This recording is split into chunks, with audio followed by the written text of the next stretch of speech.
Welcome to Master the Game. I'm Juice, here with my 5 lovely players. You can see we have 2 new players. We have Laura and Tom joining our current cast of Nicole, Paula, and Andrew.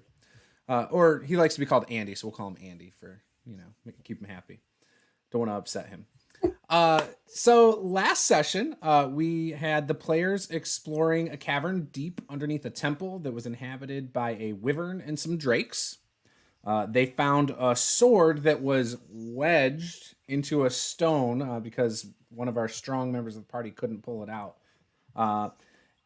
And it had a dwarven rune on the stone that said only that of a pure heart can pull the sword. So then the dwarf also noticed that it was a dwarven-made sword, and she pulled it out of the stone no problem. It glows around evil alignment, +1 to hit, +1 to damage. For the record, I'm pretty sure I loosened that up a little bit. I don't know. You said it was wedged. I don't know. Sometimes it's just you just third time's a charm. So then she made up for it by dropping down about 50 feet into a pile of bones and a nest where she found a +1 ring of protection. They then started proceeding to Port Obsidia, and on the road they came across some gnolls. But before they noticed there were gnolls, there was a stone, little figurine of a warrior in the middle of their path, just laying there. And, they went to pick it up, and the gnolls were using it to ambush them. It failed. They got wiped out pretty easily. And they found out that idol was an idol to the raging warrior. So there was that. And what you guys, I don't remember what you guys did with that. Did you do something with that? Maybe you have that in your notes, Andy? We took it with Idle us. Chaos. I just have it. I don't think we have assigned it or given it to anybody or made any decisions about it. Okay. So then the barbarian was hanging But out. Vic is carrying it. Yes. Oh, yeah. Yep. Okay. So Vic was carrying that. And then, let's see. And then you arrived in Port Obsidia. When you arrived, Garamon Goldwar, who actually was still managing to help you guys, even though you got really mean to him. And you guys parted your ways after making him pay for all of you to get into the city. And then the party entered the Clean Bean Inn Tavern, and that is where we wrapped up. So, are there any questions about that recap? Is everybody clear on where we left off? Everyone's good? Good? Can we just recap the part where why were we coming to the city? It was like 5 episodes ago that we started going. I think we talk about this every time, but it's okay. There's a scholar in Port Obsidia who knows about the mines. Because remember, the mines, we think that they're going to be restarted, that they're going to start. Somebody's figured out that there's obsidian down there. Yes. There's a scholar here that we got to find. We know that the elves lived in the unicorn in the unicorn district, and we're in the West Cathedral district. No, you guys were in the Orb Village, I think. Oh, okay. Oh, we entered okay. Yep, you're in Orb Village, and you guys went to the Clean Bean Inn Tavern, which is next to the West Cathedral district. Those are all on the north side of the city. The inner city, because there's like an inner area, is where the really high end, all the nobles live. But down in the southern portion, there's Dale Village, which is actually where a lot of the rich commoners and some nobles live as well. And your barbarian was very clear that they did not want to go down to the Scattered Cod Inn because they didn't want to be around all the fancy people. Yeah, I didn't think we would blend in very well. So mostly me. So that was where we left off. Okay, so the smell of the sea and baked bread can be smelled in the air. Many people travel the busy, overcrowded streets of Port Obsidia on a daily basis. Now,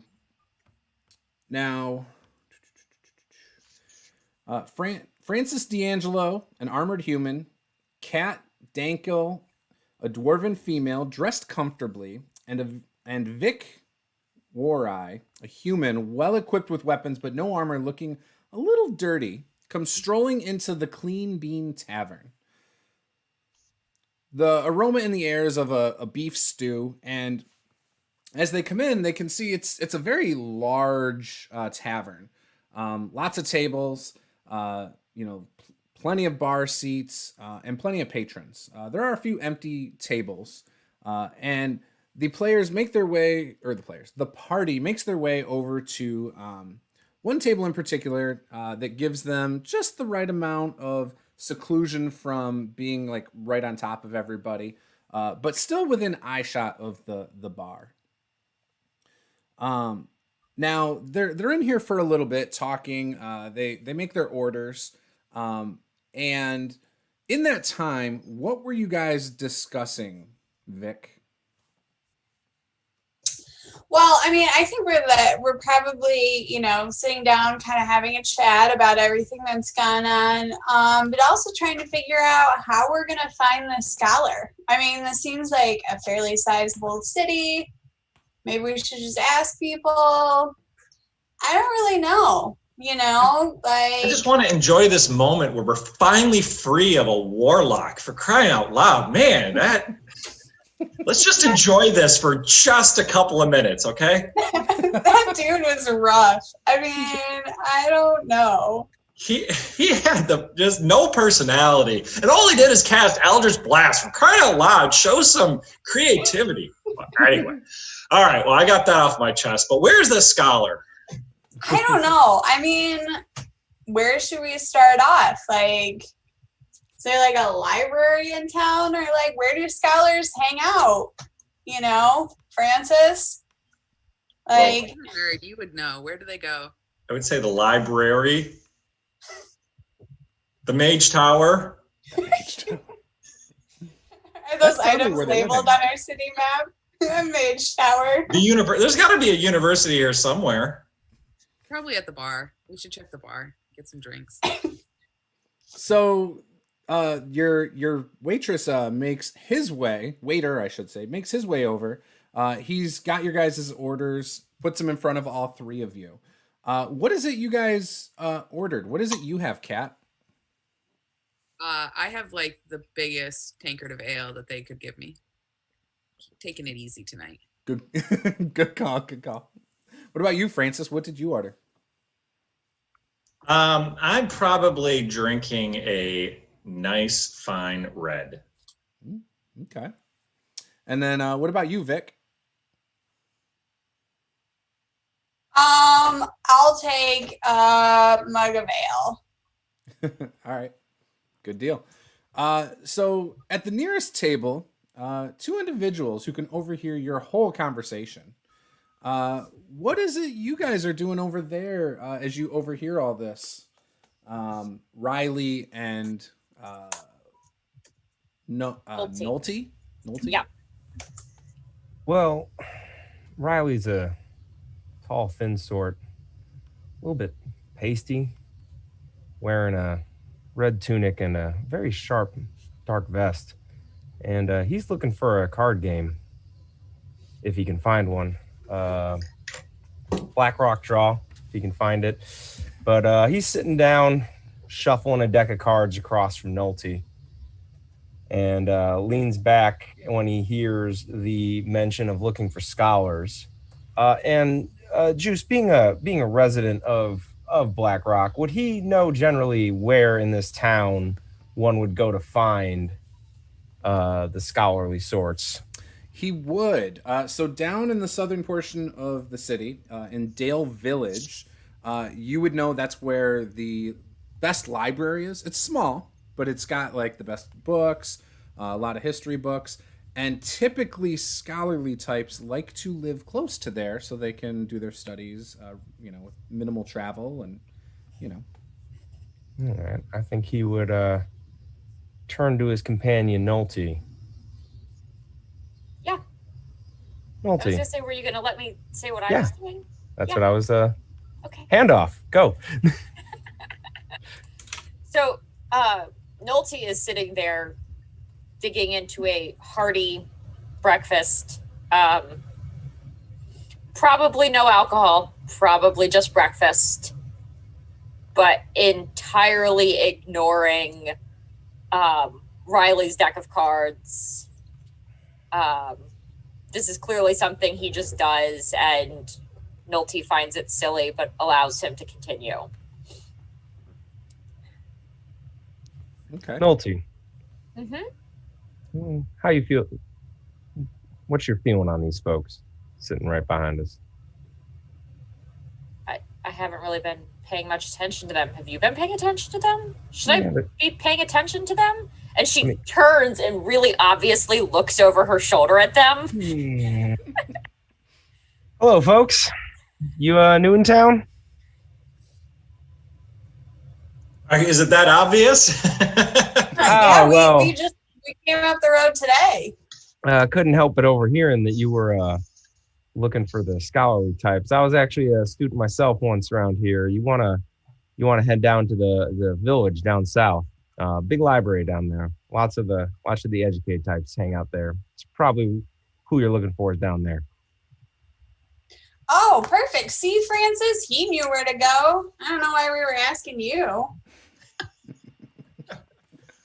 Well, could we trouble you to perhaps show us the way? This is a big city, and yeah, that would certainly be appreciated. Yeah, I think we could help you out. Reilly, can we, before we agree to One just sec. We got huddle. one second. because this seems like a very important decision. So Nolte is going to turn over away from the rest of the group and pull out a like fist-sized black crystal and pop a light cantrip up under it, and it makes a planetarium of stars all around the inn. And she will cast augury to determine if it is a good idea to join with these random people we met in a tavern. So you see in your crystal a couple things happen. You see a comet go flying through like in the background, which you know is a really good omen, right? And a moment later, you see another one, and this one crashes into a planet.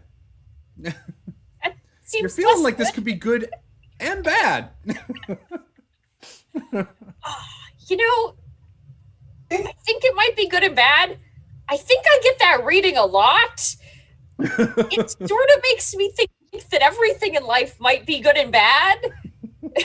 You know, if I recall correctly, you got the same reading about me. Is that in character or out of character?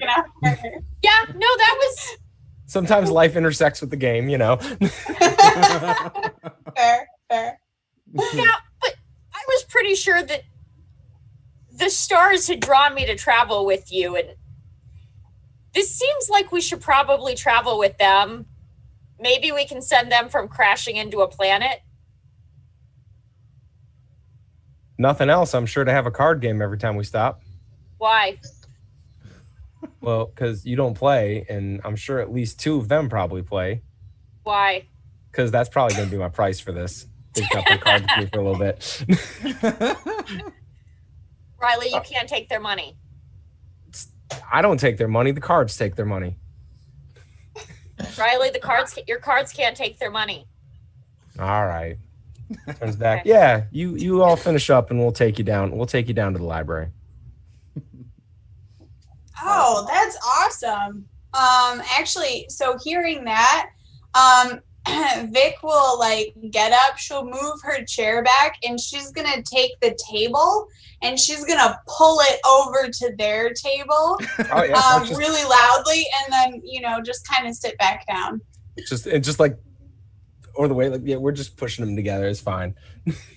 The waiter who was serving Francis's table, and the waitress who was helping you two before, they kind of come over and they're like looking at each other. So, And the waitress is like, they're yours. They're all yours. I don't want anything to do with that. You explain to the boss about the floor. And she walks away. The waiter's like, so, yeah.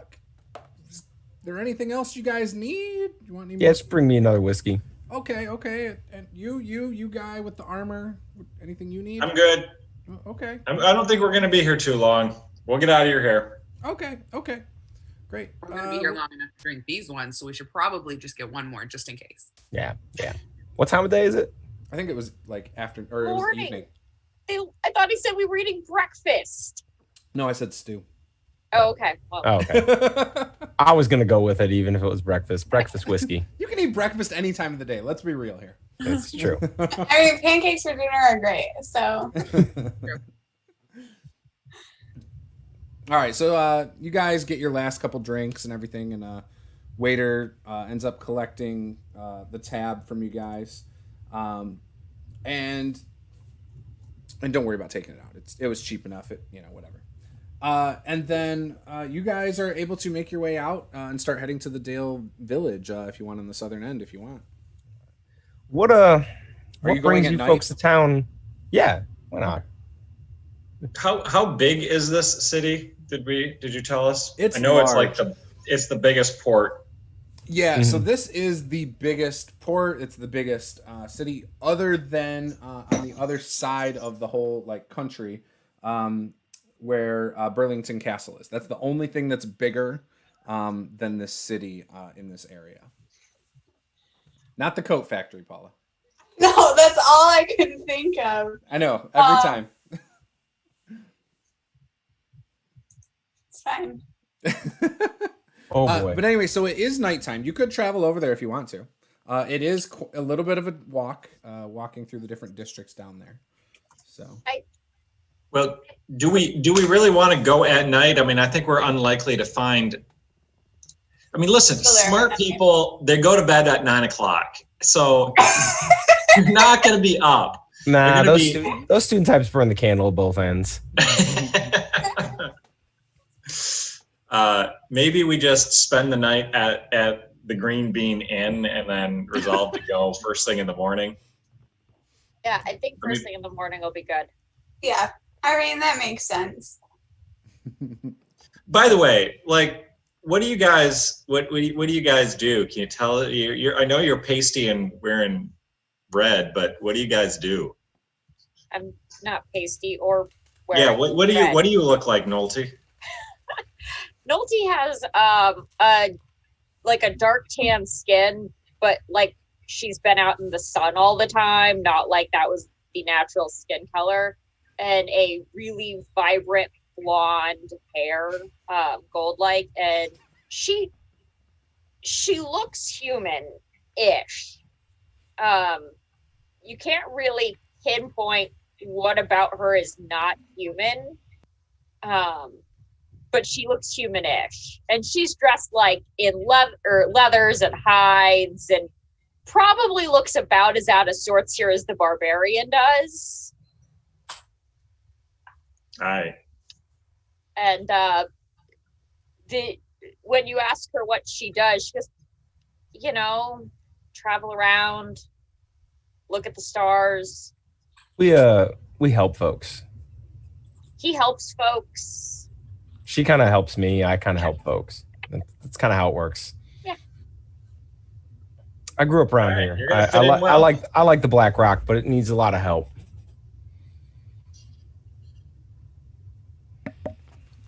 you guys stay Alright. for the night? Let's stay for the night and do it first thing in the morning. Okay. Assuming you each get a different room, it would be 1 gold each, unless anybody wants to share a room. Is there Well, I'm like not a- staying with the barbarian. I already did. I spent 10 days on the road with her, and I just need some space. So Is there an I'm- outdoor courtyard I could pitch a tent in or something? You might be able to find something in this part of town where you can hide between some bushes. But Okay. you do run the risk of getting a fine. They're gonna find me? Yeah, they don't want people sleeping in the streets. But what if I'm not in the streets? I just want to sleep under the stars. You violated zoning regulation. You'd have to Number leave the city, two. and then you'd have to go Sub a point ways out. 4. And then you'd have to pay the toll to get back into the city. Nolte. Yeah. Turn into something, then get on the roof and sleep on the roof. I can't do that. I can't fly yet. You can climb. Well, like you'd be Become a like squirrel. a cat. You can squirrel for like 2 hours. I think it's 8. Yeah. All right, so I will pay the. Definitely 2 because it's half my druid level rounded down. Yeah. Gotcha. And then I could do it again, and then I have to take a break. I can do it for 4 hours, and then I have to take a short rest. Yeah. That's what we decided. Gotcha. No, can I just throw my sleeping bag in your room then? Yeah, it's fine. Okay. Just sleep out the window. I was just saying, yeah, as close to the window as possible so she can, if possible, see the stars out the window. There you go. You could even open the window. Why not? So I'm gonna assume that Francis is gonna pay the man for Yeah. my room. Every time. I'm taking it out of the group pot, and we'll cover Reilly and Nolte's cost because they're being so kind and they seem kind of cool. There you go. Well, that's mighty kind of you. To have a treasurer. Did you guys play cards? No, not yet. Not yet? Oh, Yeah. okay. All right, cool. Riley, were you going to ask them to play cards? No, they paid for a room. That's basically the same thing. Not allowed to take their money. It's a friendly no money game. Oh, well, in that case, yeah, we can play cards and they can win. Yeah, those are the ones you let them win, right? And then Yeah, exactly. when it's for money, that's when you They already That's tipped right. their hand. They already tipped their hand that the intelligence modifiers in this party aren't super high. So, right. so yeah. Okay. So your guys' evenings pass pretty well. Throughout the night, Nolte thinks a couple times she sees something in the stars. She wakes from her sleep and sees like comets. And, so she probably doesn't get a lot of great rest, but at the same time, they're all like pretty positive things in her mind. And Every time Nolte wakes up and has trouble going back to sleep, she pulls out her lyre and plays it loudly until she can get herself back to sleep. God damn it, Nolte, just go to sleep. so the Okay. others may even hear it in their rooms. Yeah. Yeah, no, it's definitely intended to be loud enough that multiple people can hear it. When you guys make your way downstairs in the morning, there's patrons complaining, asking for their money back because of the loud music in the halls last night. That they couldn't make out which room it was coming from, but it was so obnoxious. In fact, probably the happiest person due to the whole thing was probably Nolte. It was beautiful music. It pointed us to the truth beyond itself. Excellent. All right. So you guys make your way out into the streets, and you decide to go look for the correct part of town, according to Reilly. So as you guys start walking, Reilly, give me a perception check with advantage.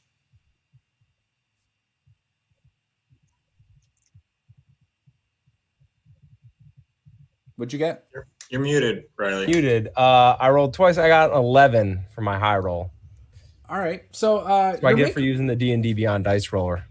right. Physical So- dice from here on out. They're pretty cool. I will admit that. Some of them are. So you Could guys, always be lucky. right. So you guys are walking around, and Francis, what's your wisdom score? 20. Give me a perception check, just a straight check. I rolled a 12. So you're not completely familiar. So yeah, that'd be a 17 perception. So you're not completely familiar with the town, but you could have swore about 3 times now you've walked by the exact same business.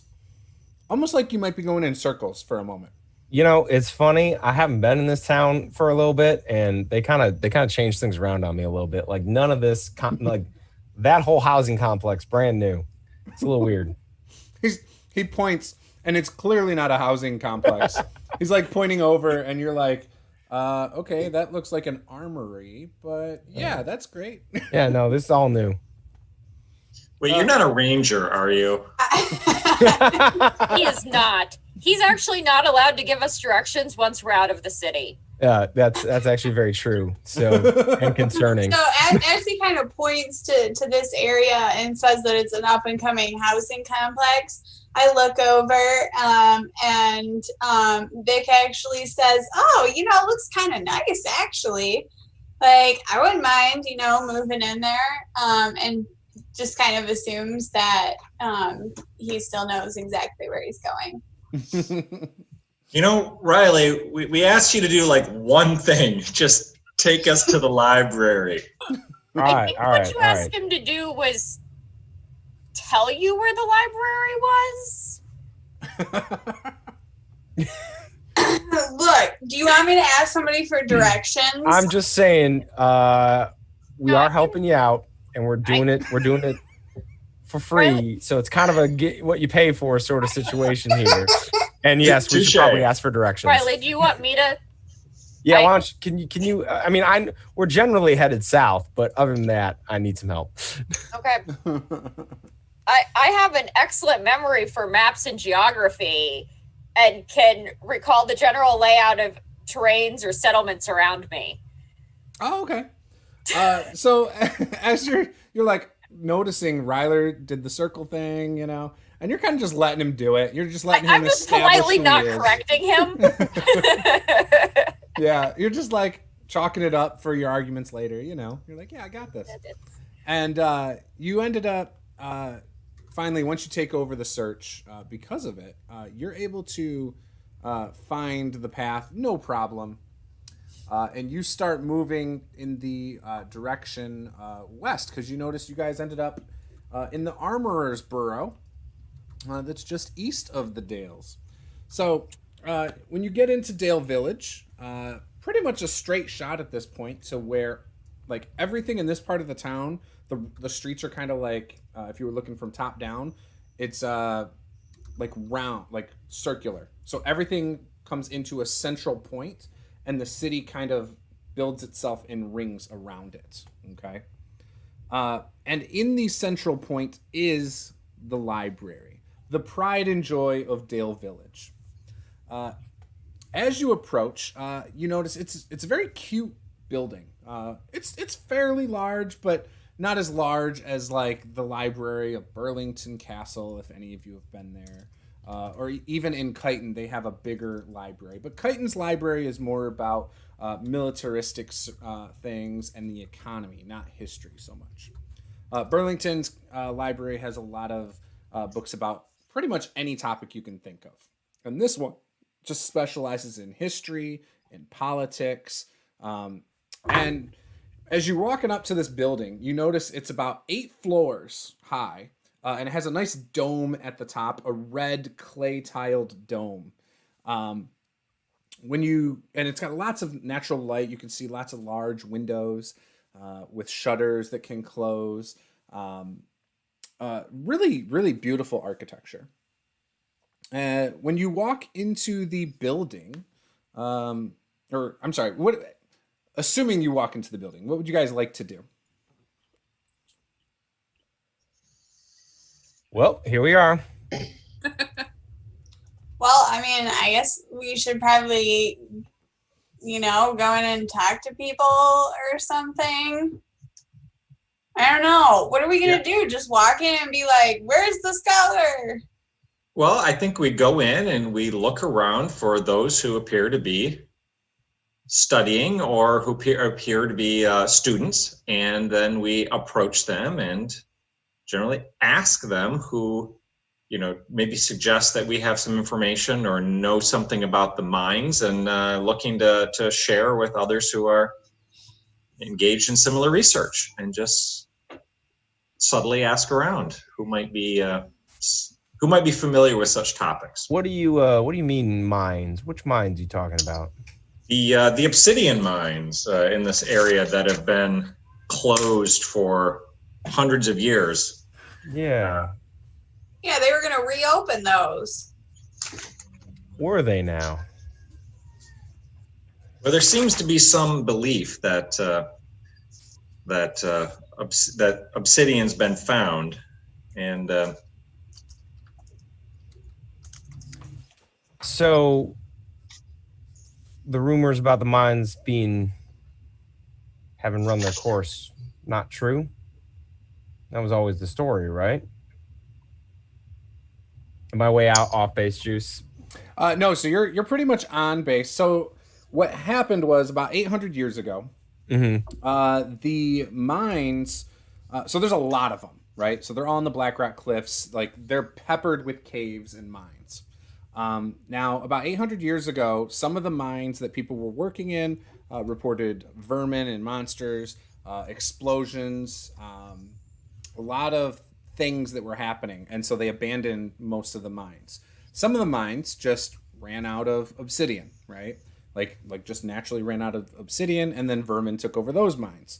And so the city at the time was losing money sending people in, and then, the disasters that were happening, just it was costing them too much to continue, and so they just gave up operations. However, obsidian was just such a strong part of the economy that over time they still wanted to continue to mine, and they wanted to go back to mine, but they couldn't find ore. They couldn't find obsidian after that. Right, like it was the cog. It was like the key cog in this region, right? Exactly. So they were talking about reopening the mines. What does the scholar fellow have to do with that? Well, we understand that there's we've heard that somebody has discovered obsidian in the mines, that there might be an opportunity to reopen them that will entirely rejuvenate this entire area. And I guess we were advised that a scholar in Port Obsidia knows about the mines that may have been discovered and may have been where obsidian may have been found.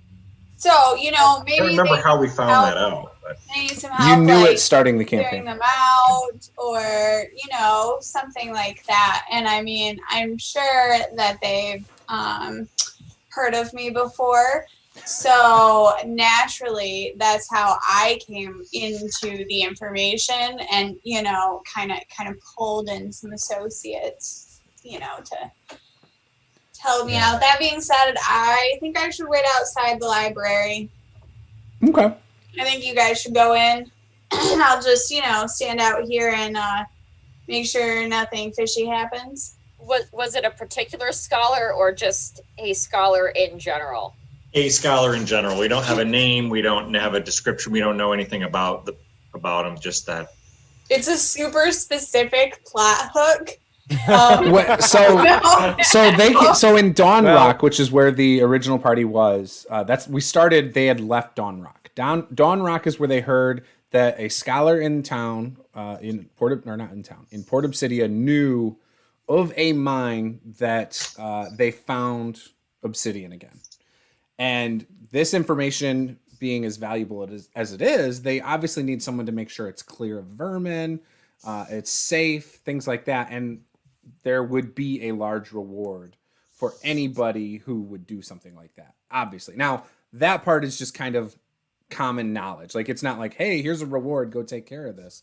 But if anybody could make it so they could open the economy again like that, then there would be a huge reward for anybody who could do that. Reilly's going to lean back over to Nolte and just be like, I know you've been running with me for a little bit, but I think reopening the mines would help a lot of people around in Black Rock. You good to help out with this? I mean, I don't know any reason why I wouldn't be. Juice, is there any reason why Nolte wouldn't be okay with this? I'm just checking with my traveling partner before I turn back to them and say, congratulations, we're part of the group. I mean, the stars told us that it would be both good and bad to join them. but like comet good and bad, not like normal good and bad, like super awesome good and bad. Yeah, Right, like so- world-ending bad, but also a comet good. That's amazing, dude. Exactly. So It's very Umbrella Academy-esque. I think we're gonna help you. I think we're coming with you. So Reilly, should I go find someone who can do skywrite and then get a big message in the air so that we can advertise that we're looking for a scholar to help? No, with probably this? not. That's probably not a good idea. We should probably keep this slightly more low key. Should I sit out here with Vic while you go into the library? Probably. Okay, I'm gonna sit out here with Vic on the steps while he Yeah, goes into just the library. keep an eye out for comets. So who's all going into the library? It's daylight. There are no comets in the actual sky. There's only comets in the planetarium, and I pop light up under the planetarium. And You have never know. cast There might be comets. Just keep an eye out for one. stars around again. All right. Well, I will go in the library. I don't know who's coming with me. I'll go with. All right. So the dwarf, the human, and I believe another human, right? Yeah, Mhm. human. So 2 humans and a dwarf walk into not a bar, a library, and then another human and then a tan-looking human stay outside. And what is it that you two do while you're outside? What do you guys talk about? What do you do?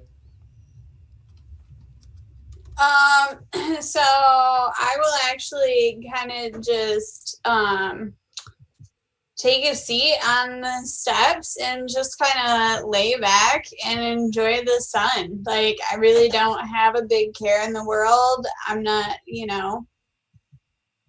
I don't know. Hakuna Matata, right? Yeah. I'll sit here wearing my crown of bones. I don't think we went through our character descriptions, but yeah, I'll just sit on the steps and hang out. Okay. What about Nolte? Nolte will sit down next to her. Probably get lost in thought for a while, but if it seems like the party's going to be in there for a little bit, she'll be like, "So, are you from around here?" I kind of wander around a little bit. Never really settled down too much in one place. Usually I just kind of like bunk with somebody along the road or something. What about you? Around. I definitely settled. There was lots of settling, but not really in a specific place. I had this hut out in the forest. Oh, that sounds cool. Yeah, no, I got to watch the stars a lot. It was very cool. And then Did you do any Reilly hunting? showed up and needed my help. So I had to leave that and come help him because Oh. he clearly is in desperate need of my help. Yeah, I know how that goes. Sometimes, you gotta help the little people who just can't stand up for themselves, You gotta do what you can, right? Overhearing you say that, a halfling with a really long beard that's standing about 5 feet away from you reading a book on a bench looks at you with the meanest look hearing you call people little people. When I notice him, I'm gonna be like, not like short little. I mean, like, the people Emotionally. who- yeah, Emotionally little. they can't handle it, and they need somebody to fight on their behalf. That's all I'm saying, man. Like, no offense to you. I like short people. As soon as you say that, he's like, he just, and he turns, putting like his shoulder to you and starts reading his book some more. Just not buying what you're saying. I mean, it's fine. It's fine.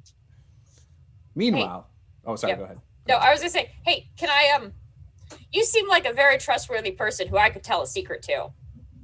Oh yeah, for sure. Sometimes I have wings. Really? Yeah, they're really cool. Would you like to see them? Oh, that's cool. Yeah, that'd be cool. Is it like a little trick? I saw you do the little planet thing. That was sweet. That was really cool. No, this is sort of different than that. That Oh. was a thing I studied for years and years of my life. This was something I could just do, and she's going to use her racial feat to pop out her radiant soul feat. She can get incorporeal wings and fly around for about a minute. Oh, cool. Are you gonna fly around too? Yeah, for about a minute, and then come sit down. It's just weird. So, So, we're like- sitting outside the library. And these right? are busy Like, streets. Like everybody stops and like watches her just go. And they're incorporeal angel wings because she's an Asimir. So yeah, so actually upon seeing them and her kind of landing after flying around, I'm gonna be like, that seems really handy. Like, I feel like if I had wings, I would be so much better at shooting birds. Like, you could really get up there and you could get a lot closer to them. You wouldn't have to be so far away. When I'm hunting, sometimes it's just like, man, it's so hard. Like, distance, that would be so convenient. Like, yeah, really impressive. they're kind of fast, and I can really only do it for about a minute a day. So it's not really That's a capable thing. But No, that's cool. I won't say anything. okay, yeah, don't tell anybody Yeah, else. no, I'll downplay it. Meanwhile, I'm like 20 pretty- people watch. I'm pretty slick and inconspicuous. You seem that way. You really struck me as a trustworthy person. I could tell this too. Yeah. Oh yeah, for sure. Where's that? Don't even worry about it. Okay, go ahead and go into the library now. Meanwhile, so the three of you walk into the library, and you're walking along the outer wall, kind of looking for scholarly types. Everybody's a scholarly type. Like everybody's like reading books. They all seem to be very into what they're doing. You go up to a couple of them, and you start to talk to them, and they're like shh, and they kind of like shh, and you keep walking, and you notice the monk notices out the window, Cat. You see the person who was just with you guys flying in a circle over the street for a minute. What do you do, Cat?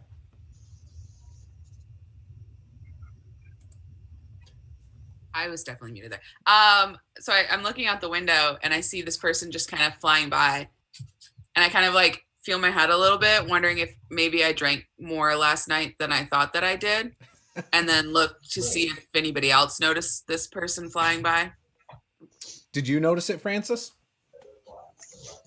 I don't think I did. I was too focused on looking around at all the people, what they were reading to figure out who we could talk to. Okay. How about you, Reilly? Did you notice it? Yeah, probably. Just like, she doing that thing again. Kind of poke him and be like, "Did I just see?" Yeah. Okay, good. Yeah, she does that. Not hungover. That's good. Yeah, it's good. All right. So you guys go up to this one guy, and he is clearly reading a book about mining, actually. Handy. Okay, so I'm going to sit down across the table from him, Okay. and I'm going to say, I couldn't help but notice that you're reading a book about mining. Is that a particular interest of yours? Oh, this? And like when he sets it down, you can see he's actually reading something else, but using that book to cover it up. And he shuts the book real quick. What are you trying to figure out here? What are you going on? Like, do you want this book? Give me a different book, and I'll happily trade you. No, I'm looking for somebody who shares my interest in mining, particularly the Obsidian Mines in this region, and it looked like you were such a person. Oh my gosh, you're the second person in the last couple of weeks who's been looking about books for mining and so on. The only person we know around here who's like obsessed is Obris. Gosh, so obnoxious. Where can I find Obris? Oh, like I think 2 blocks east of here. You can't miss it. You know, it's a beautiful alleyway. It's got like trees and stuff. Went over there drinking once, but it's one of the few alleys that's got like potted plants and stuff. You can't miss it, I swear. I appreciate that. Thank you. And I won't bother you any longer, but I do want to ask you real quick, who else was asking about mines? Oh gosh, who?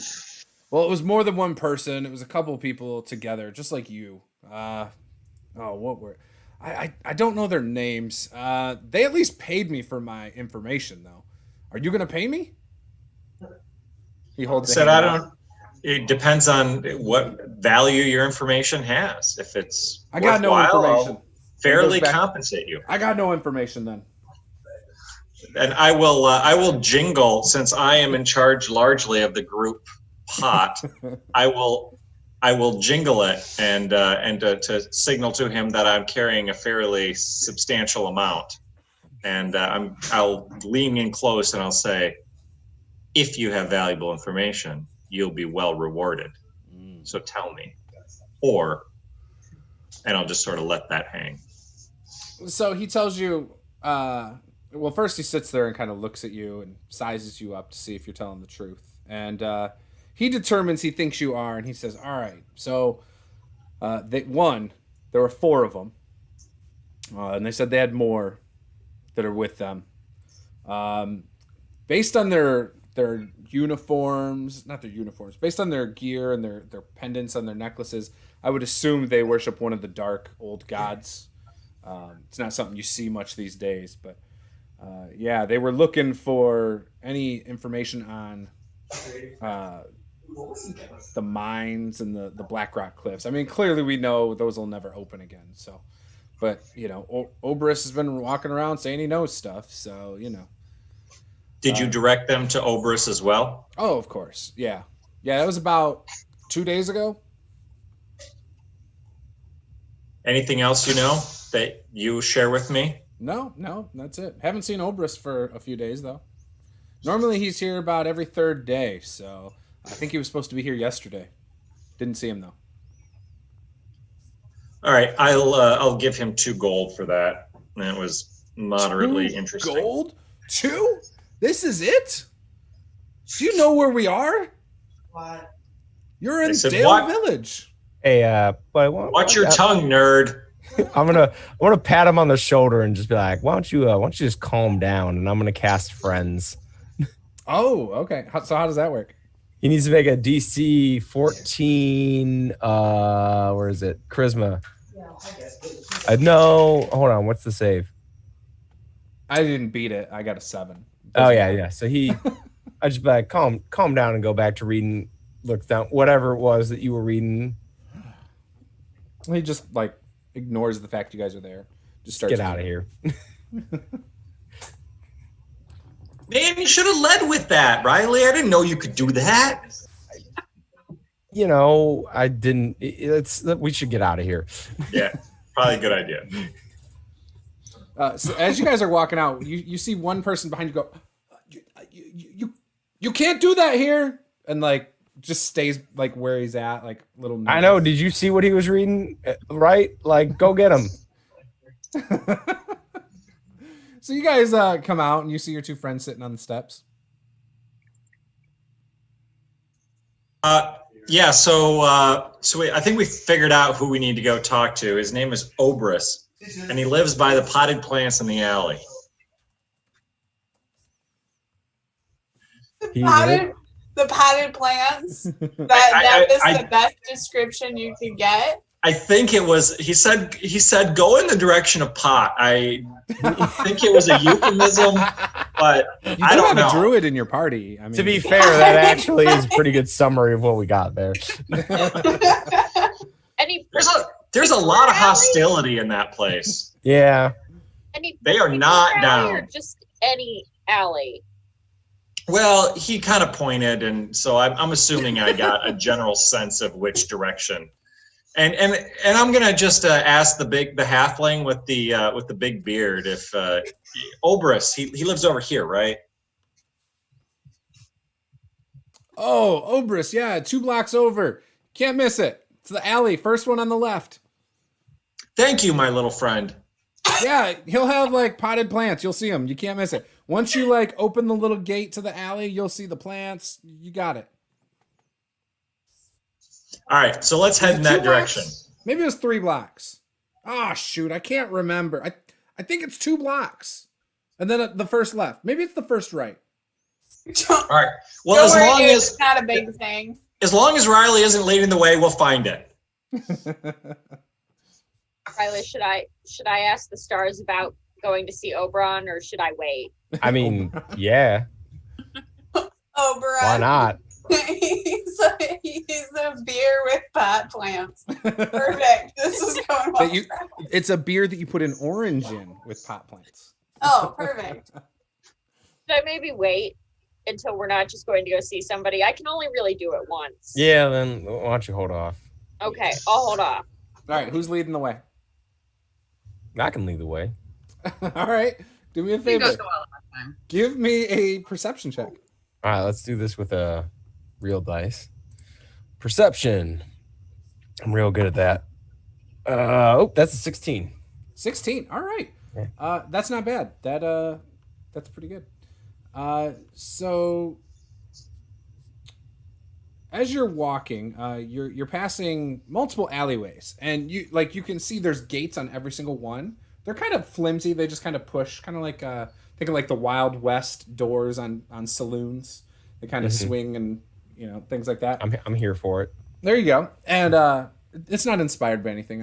I'm no, I'm just kidding. So you come up to one and you kind of peek through it, and the first one is not the one, and because there's trash throughout the whole alleyway, just like thrown out, satchels that have holes in them, and like just all sorts of different things. And you actually see a guy laying there just sleeping on the ground. Dude, see? He's allowed to sleep outside. And in this alleyway, you see a few, you see a few He just doors. moves along. Oh, I didn't see anybody respond. So you see a few doors, no windows. And then you go to the next alleyway and peek, and this one's a little bit cleaner. Nobody in it, but again, it looks the same. A couple doors, no windows. And so now it's kind of making sense why they were referring you to where the potted plants are, because none of them have like any shrubbery, any life in them at all, unless there's a couple people in it, kind of thing. And so then Reilly leads you to one, and he says, okay, this is the one he was mentioning, the first one where he seemed the most confident about. So let's go through this one. And when you open it, you see even trees that are potted, like just like perfectly vertical trimmed trees and bushes and beautiful flowers and plants. And as you're walking down, you don't see any doorways down this alleyway, though. You don't see windows. You don't see any doorways, and it kind of curves. And as it curves, you come across, you see a guy sitting on the ground. He's obviously homeless, and he's sitting across from the door, the only door before you come to a dead end. Reilly, why would they put plants out here if nobody can see them? I mean, we're seeing them. But there are no doors or windows. Why? Nobody can see them. I don't understand the question. Is this our guy? Are you going to ask him? Is he sitting? He's sitting across from the house with the potted plants, Yeah, and it looks like he just woke up. and he's sitting on the ground. Yeah. So I would walk up to him and kind of crouch down and say, "Excuse me, is this the home of Obrus? Do you know?" Oh, I don't know who lives here. I came here yesterday and just slept right here. It was kind of nice. That plant right there, if you chew on it, within 5 minutes, you pass out. Yeah. Do I know if that plant would make you pass out? Yeah, it's a drug, like a very strong drug. I'm gonna grab a little bit. I was going to say, I'm going to begin harvesting pieces of the plant. You would know, like, if somebody had to like have a limb amputated, it's something they would typically give to them because it knocks them out so hard. You can sleep for up to 3 days if you take a big enough dose. I am It's an anesthetic. definitely it's going to take powerful. as much of that plant as you think I could reasonably pick, Juice. You can fit it into a pouch. We'll say you get like enough of it into that, and that would last a long time. All right. So what should I put down that it is? It's Just call it the anesthetic plant for now. We'll come up with something better later. okay. Drug plant. Got it. The sleeping I don't know how to plant. spell anesthetic. There you go. Okay. All right. I don't know whose house this is. I don't know. And you can see he's got like a couple of his belongings like laying next to him. And he kind of starts tying it up and he's like, "Do you have any money for someone in need?" How long have you been here? He said yesterday. I think yesterday. I am starving. Have there been any other visitors to this place that you've seen? No, not that I've seen. Nolte's gonna sit I down was next drunk. to him and hand him a couple of rations and be like, "Hi, Oh, I'm Nolte. Who are he you?" scarfs it down. Oh, they call me Skeeter. Skeeter, did you take enough of that plant to be passed out for multiple days? I really don't remember. I was drunk when I came down here, and I was just looking for a place to sleep, and there were a bunch of plants, and I, sometimes. No, I get that. They don't like it when you sleep outside here. And True. Yeah, very true. I've been in jail a couple times for it. I don't got any money to pay those hefty fines. I give him a gold. Oh, thank you so much. I can stay at an inn tonight. That'll be great. Get a bath. Absolutely. Get better food. Have you seen anybody come or go recently? I don't think so. I literally stumbled down here. I fell over. I laid here for a second. I was like, oh, I'll try that. It looks like a tasty plant. And started eating it. And I woke up and you guys were here. I'm a little groggy, so pardon me. Yeah. Maybe don't eat random plants in alleyways. You don't always have a lot of choices when you don't got the money to eat warm meals. No, I get that. Maybe don't spend the money on a room. Maybe save it for a couple of days worth of food that isn't random plants in alleyways. Yeah, it's a good idea. I might try that. Okay. And Laura can do it, but Nolte should be able to describe to him some safe plants to find and eat around here. That's finding food as part of their background or her background feature. So. Oh, wait. Are like those ones? And he points across between two of the trees. It's almost like the trees are used to divide up what the different plants are through this alleyway. So in between these, it's like all produce kind of stuff, like berries and different leaves and things that can be eaten. And it's on like a lattice. Those are definitely better plants to eat. Oh, okay. I'm going to have to go do that. Yeah. I think my friends are about to knock on this door over here, so I should probably go stand with them so I seem like I'm helping. But it was very nice to meet you, Schmitty. Skeeter. Skeeter. Yes. Thank you for the gold. I'll spend it wisely, I promise. And he starts walking, and you notice he's like barefoot, and his clothes aren't really tattered. They're actually fairly decent, but he doesn't have any shoes or anything. Just has a few things that he keeps wrapped up in some like an old shirt, and he leaves. Okay. All right. So what are you guys doing? So,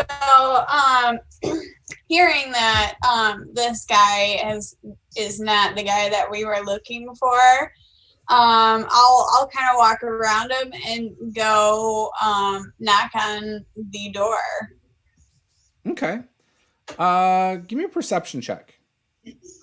Ooh. 15. As you go to knock on the door, you notice it's not completely shut. It's like just a smidget open. Like you can't see in. Like, but the door is not latched shut. I have a bad feeling about this. Yeah, Riley's gonna reach into his pocket and he pulls out a beat up old leather glove with a ruby crystal put on, just starts pulling it onto his right hand and says, I don't like the looks of this. Yeah, Vic will pull out her long swords and I'll go ahead and open up the door. Okay. And as I do, I'm going to yell out, what's this guy's name? Oberus. Oberus. Hello, Oberus. Are you there? When the door opens, it takes a second for the light in the alleyway to kind of illuminate the room for you as a human. And it looks like a dark pool of blood is on the floor, all around a table. It looks like one large room. A bed is off to the right. Straight ahead, a few feet from the bed is like a fireplace with a pot next to it. You could clearly like put into it if you wanted to cook something. And then to the left of that is a table with 3 chairs at it. And you see one of the chairs is away from the table, blood all over the chair, all over the floor. And then you see a bookshelf along the left wall. There's some other types of things in there too. You know, there's a cabinet where maybe he keeps like, you know, dishes and things like that. But yeah, that's the basic layout of the room. Okay. I'll run in and as I do, I'll say, guys, I think we got a problem in here. And I'll run over to where the blood is located. Is it dried blood? Or is it still like It is dry, but in spots because there's so much of it. It is, if you touch it, it's still kind of got that stick to it. You know what I mean? Like it's still kind of sticky. Nolte will go over there with her and see if I can attempt to figure out how long ago this blood was from. Give me an investigation check. Not a medicine check. You could give me a medicine check. Yeah, that's fine. Go ahead. or a survival check? Yeah. Would Give you me like me medicine. to aid her with a survival check? Okay, I'll do Yeah, give me a medicine. medical check. Okay. I was just saying I'm pretty good with survival too, but investigation is not my strong suit. So let's go medicine. That is going to be a 15. 15. Okay, so you think it might be at least a day old, but there's enough of it that it could be 2 days. I mean, you're not exactly sure, but it wasn't today, that's for sure. It wasn't today. Okay. And is it just pooled in this area, or are there any like drag marks, or there's any blood anywhere else, or it's just in this one area? So you give me that dreaded investigation check, Paula. Oh, somebody else should have asked this question, you guys. Probably. Yeah, probably. That's gonna be a 10. A 10. Okay. So you're kind of looking for where the blood is, and you see a knife that actually is a few feet behind that chair, against the bottom of the bookshelf. A little bit of blood on the blade. Well, a lot of blood on the blade. That is dry blood, by the way. Okay. I'll kind of call out to everybody else, like, "Hey, look! Anybody notice the knife over there? You know." Yeah, I saw that. That's probably not a good sign. Probably. Yeah, like, do we think somebody attacked him here and then took him somewhere? Or, you know, do we think he's dead? Like, is this a lot of blood? Or, man, I don't know. Is it a lot of blood? So the barbarian would think this was enough blood to kill somebody. Definitely. Like, there's so much blood that it would be hard to believe someone would survive. But there's not a Assuming body. this is all blood from the same person, probably not a good sign. unless he Juice. was attacked and it was all blood from his attacker. Yeah, the nerd Yeah. defends himself successfully against the dark Hey, the worshippers. the former student takes offense to that. Juice, as We're all former a students. resident of Black Rock, what role would I make? Is there a general sense of who would want to suppress this sort of information? Is there an immediate thing that comes to mind on this restarting of the mines? Give me a wisdom roll. Just Straight wisdom? Yeah, straight wisdom. Okay.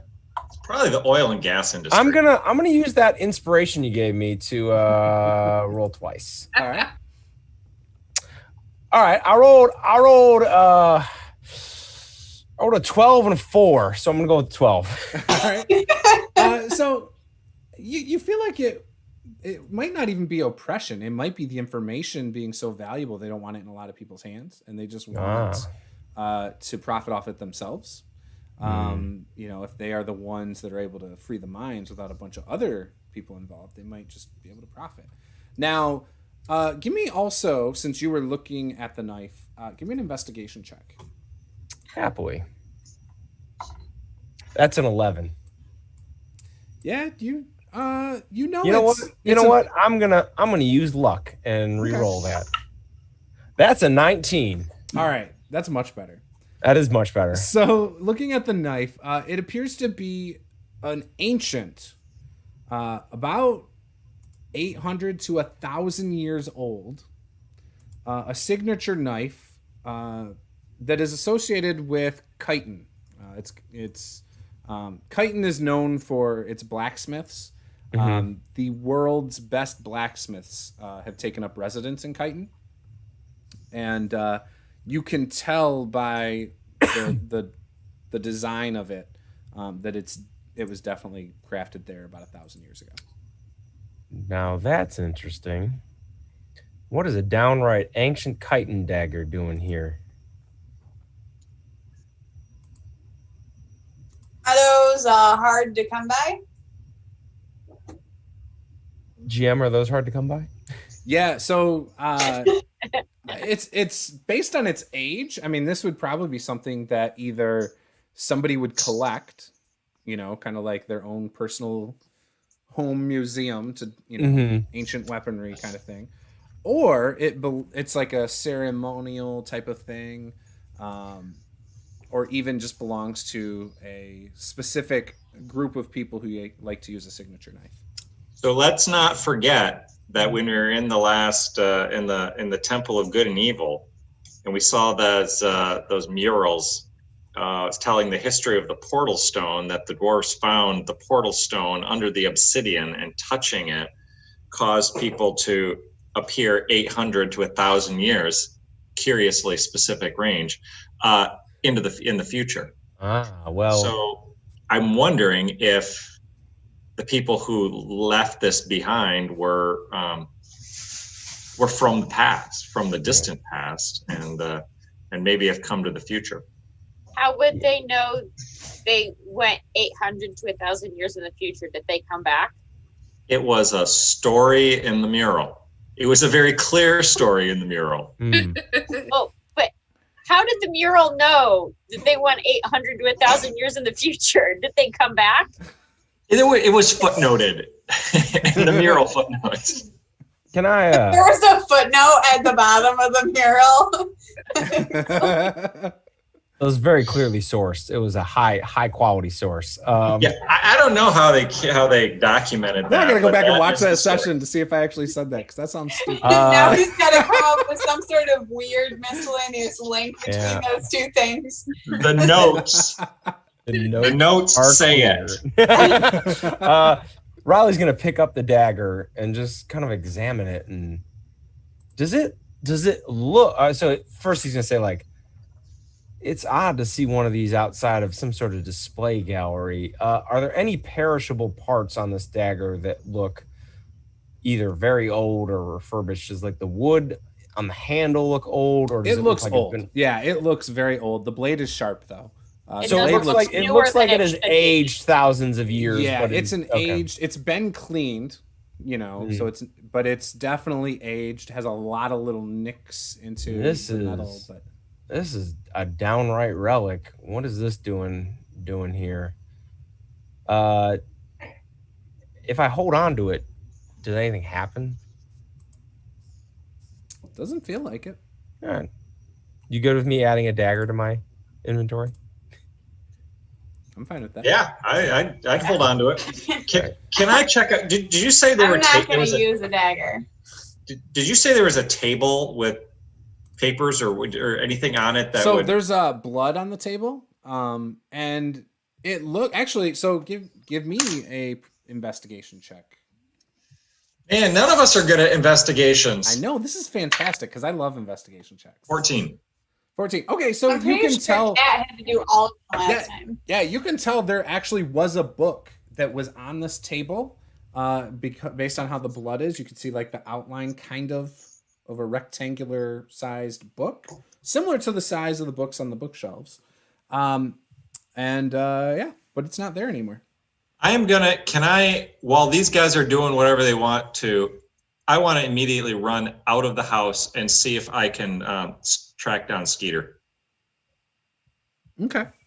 Yeah, go for it.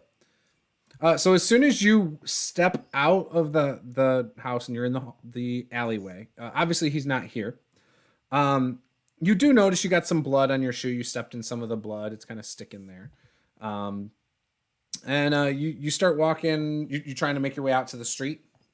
Yeah, I want to see if I can see him. Okay. When you make your way out to the street, you don't see him. There's quite a few people on the streets at this time of day. So it would be kind of hard between all the people and everything to see him. Unless he pretty much stayed, like as soon as he stepped out here, kind of stayed here. So you do not see him. All right. Well, then I will go back to the group, see what they're checking out. Somebody's investigating something, I assume.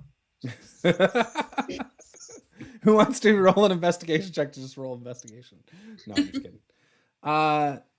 So, Kat, give me an investigation check. Maybe you should check out the books on the bookshelves. That's where we're going with this. Yeah. Those seem like they'd be interesting to somebody. Vic, there are no coloring books. Don't. Yeah, Just don't. I know. Like, it's just like skip. What did we get, Kat? 17 though for my investigation check. 17? Yep. Oh, well, you're in luck. This is why we had her do it a bunch of times last time. So, Oh, crap out of the way. so this is a well-organized bookshelf. Every book appears to be in chronological order based on history. The very top shelf on the far left, the second book is missing. The first book is titled What We Know About the Old Gods. It's a great book. It's classic. I've read it a bunch of times. Well, you would also know that inside of it, it's not written in a common tongue or probably anything you guys speak.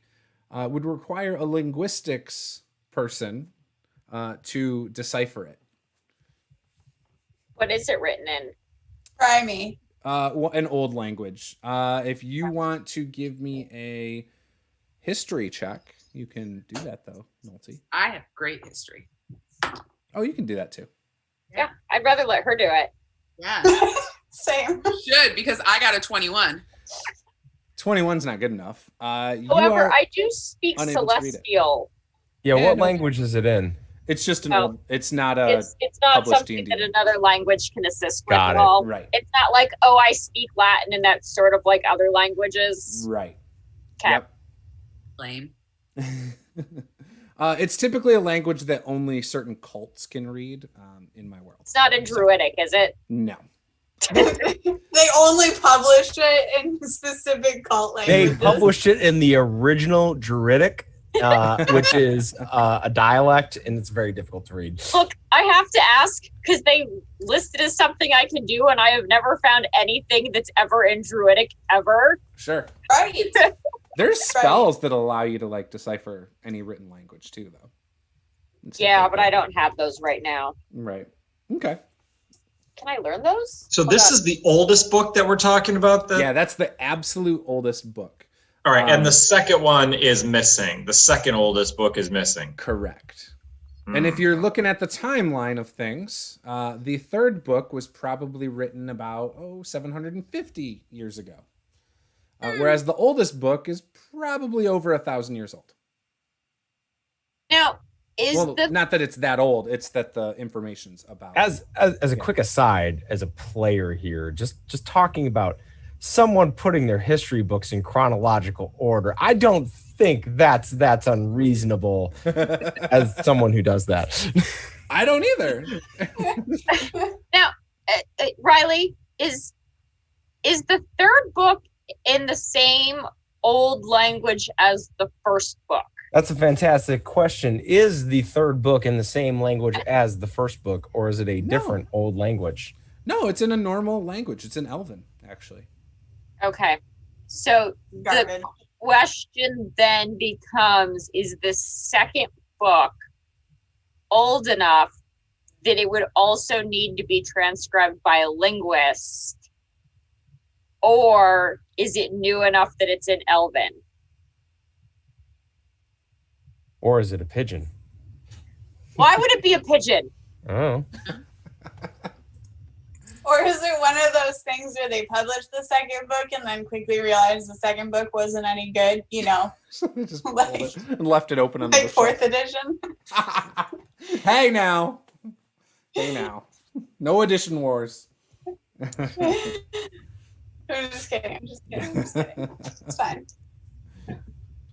So, I mean, So looking at the various books, it looks like all the books are written in different languages. It's not like they're all in Elven, like even the newer ones.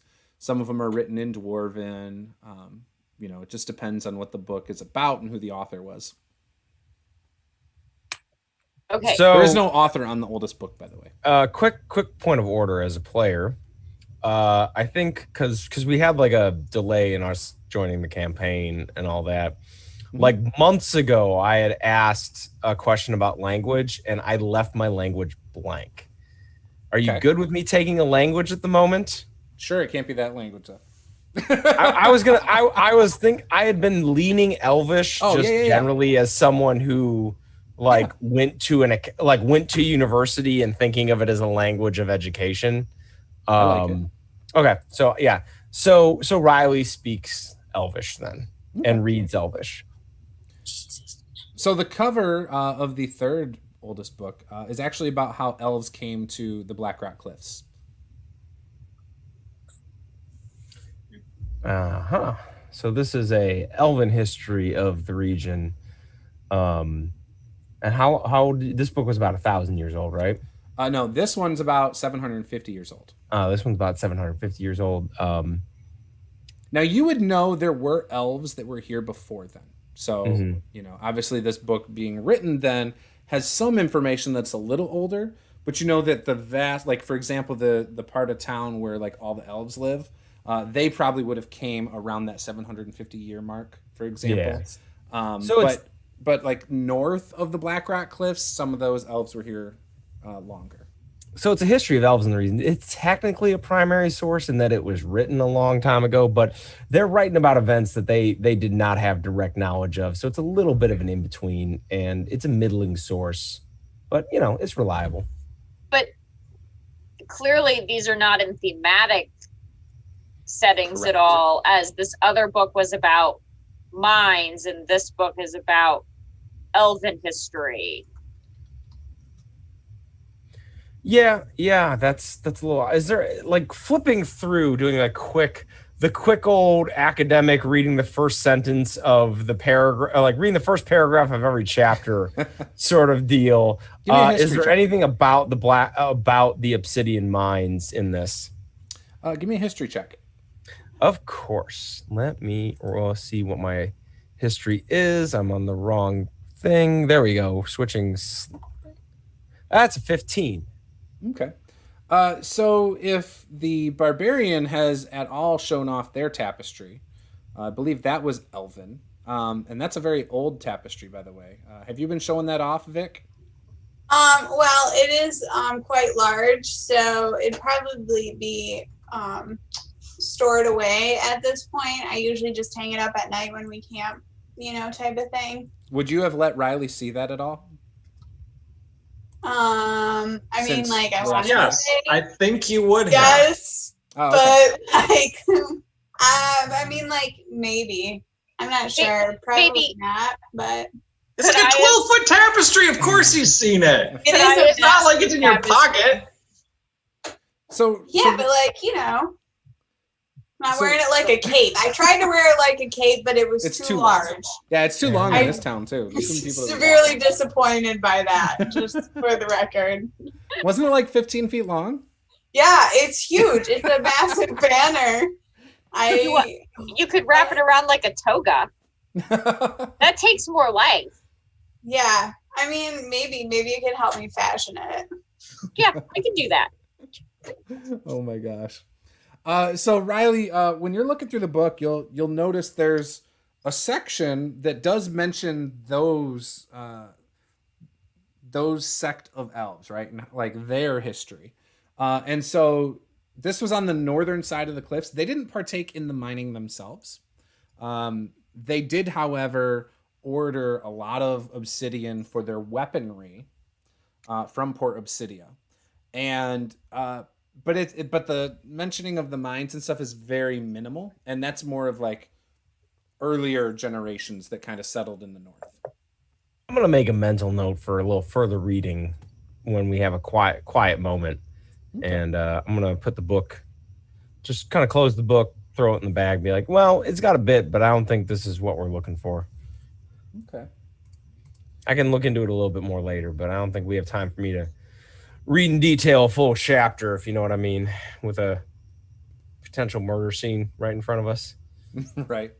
Yeah, so while they're looking through all these books and trying to figure out what's happening with the books, I'm gonna go check out this like cabinet and anything else in the room. I don't have a ton of interest in, books. Okay.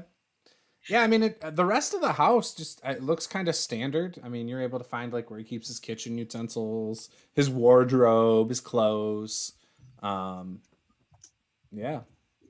You sit on the bed for a moment. It feels really comfortable. It's pretty high quality. All his clothes are still here. All his belongings are still here and everything like that. Yeah, it appears as though. Okay. Even in his wardrobe, you actually find a change purse just sitting on the shelf in there. Well, I mean, I better take that just for safekeeping in case we run into him. Yeah. Yeah, he might need it. Yeah, you find 78 gold. Yeah, I'll kind of throw that over to Francis. I mean, like, if we run into him, we don't want him to be stranded somewhere without his money. All right, it's starting to bother Nolte. Is there a body shape smear anywhere? Like, it kind of looks like there's less blood on the chair than on the floor. But I mean, there's blood on the chair, the floor. It doesn't look like it's smeared, no. But you guys didn't roll high enough on your investigation. Okay, but I didn't do an investigation check. All right, let's let you do it. Let's everybody do it. No, Last one right here. No, I'm trying to figure out. Yeah.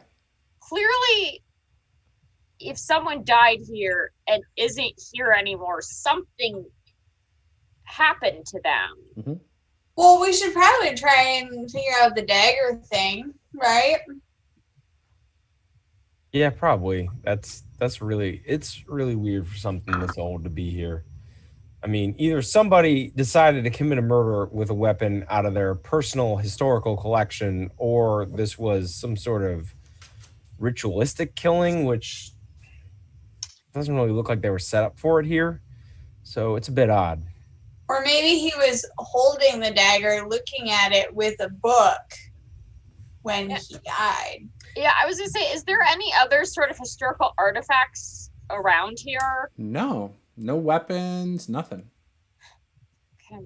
And there's not a case or a display where this might No. have been housed. No, it looks like you see a pile of like regular historical books that are sitting next to his bedside. Clearly, the guy loves books.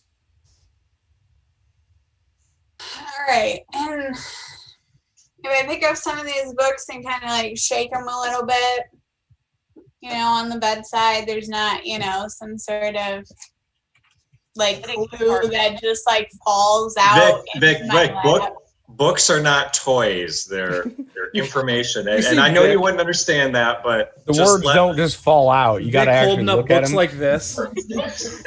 Like, come on, book, tell me. If you put it to your head, it sometimes soaks in, Vic. So try that. That was a strategy we used back in my university days. You slept on them and you felt like you knew it. It was a thing.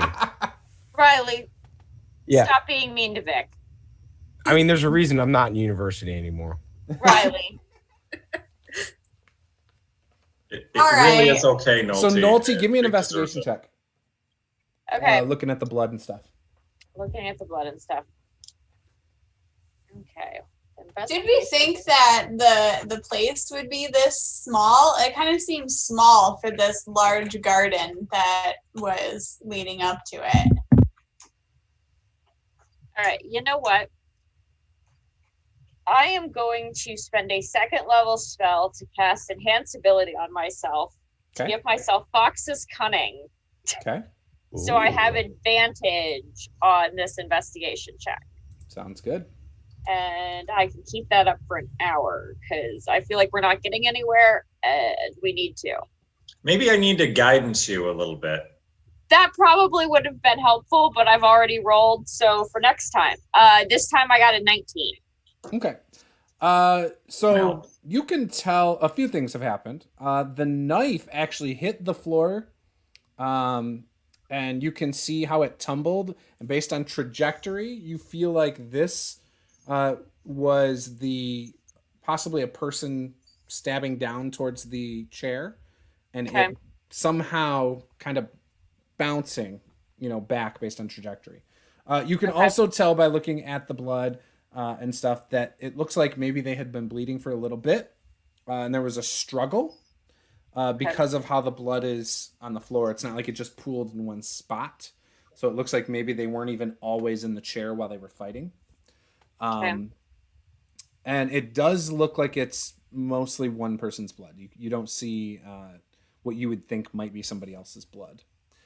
There is It's different colors if it's somebody else. I don't know. Anyways, so you also notice there are some droplets of blood that head towards the door, but not very much. Do they look like they came off of Francis's feet? A little bit, but no, there's also some other stuff. But yes, Francis's feet definitely are leaving blood puddles. We've not been maintaining good crime scene practice. Protocols. Yeah, No. no, we've not been doing this right. To be fair, we didn't know He we were doesn't walking watch into a a lot crime of scene. CSI. No. All right. I'm not sure there's more we can get here. Are there people who know things about other things that we can ask about these things? Well, let me ask, Juce, are you this time period that we're curious about, this 800 to 1,000 years old? Is that period known as something like the Age of Kings or the Age of Aquarius or like some? Does it is? What is it? What is the shorthand reference? That is a fantastic question. Let me open up my World Anvil. Cheap plug for the World Anvil stuff. So while you're opening that up, can I ask? So this place sounded like it's kind of small, but I was thinking that it was going to be a little bit larger. Does the size that we expect the rooms to be equal the size that it appears to be? Or Are there any it like secret a guarded walls? situation? So so you're not from here, so you would think this is an oddly small room. It's almost like it's in line with where the edge of the alleyway goes, like straight ahead. So maybe like this might be backed up to something else that comes out on the other side, the other block. Whereas maybe there's shops and things to the left and right. But so you would think this seems odd, right? Not being from here. Reilly being from here, you would think this is actually kind of normal, because sometimes there's like apartments that are kind of situated in some of these buildings. But this is something that's very private, and it has a nice walkway up to the house, obviously. I mean, like, Hi, Dustin. Sorry. This is a decent sized apartment for this part of town. I mean, like, this actually probably costs a fair amount. Okay, I mean, like, I just feel like you can't stretch out in here, man. It's pretty cramped. I mean, Like, that's what just you do when your friends come over? Yeah, no, I agree. This is definitely too you sit out in the small. garden. You mean that alley outside? Yeah. With the pots? Yeah. It's full of, like, stuff.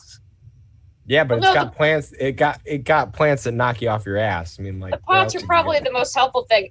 Nolte wants to stop looking around and go outside and see if there are any more additional helpful plants. Like, are there any plants I could use to make herbalism or to make health potions or anything else cool? Because Nolte's totally over this crime scene. Yeah, I think we just need to investigate the dagger. We're gonna have to go back to the library and see if anybody knows about the what's the term now, Juice? What's the term? Age. What's the Age age? of- Looking it up in the world. I'm still Animal looking it Film. up. For some reason, Oh, I can't okay. find my own information. I mean, we can help you name it if you need help. No, I think I have it somewhere. You're okay, though. Let's just call it the Franciscan age. Nobody would name anything like that. So Yeah. there was the Age of the Old Gods, right? Which there's not a lot of history known from then. That's why that one book is actually so valuable. But then the new gods kind of took over, and the world then started growing. Education was kind of frowned upon during the Old Gods. Here we go. History. Found it.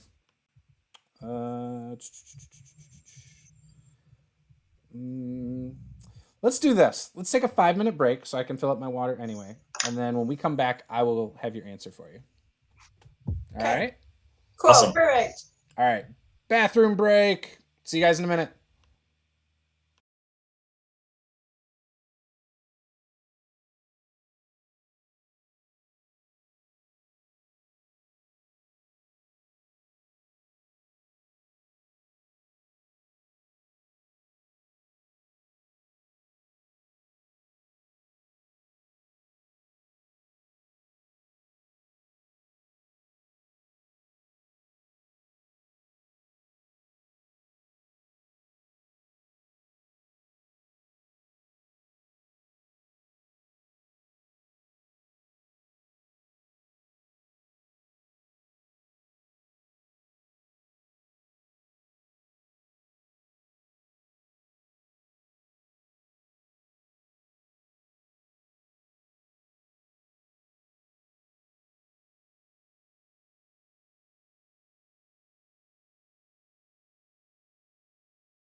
make us go.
Brown lap dogs. I Yeah. have a theory that all dogs think they're the same size.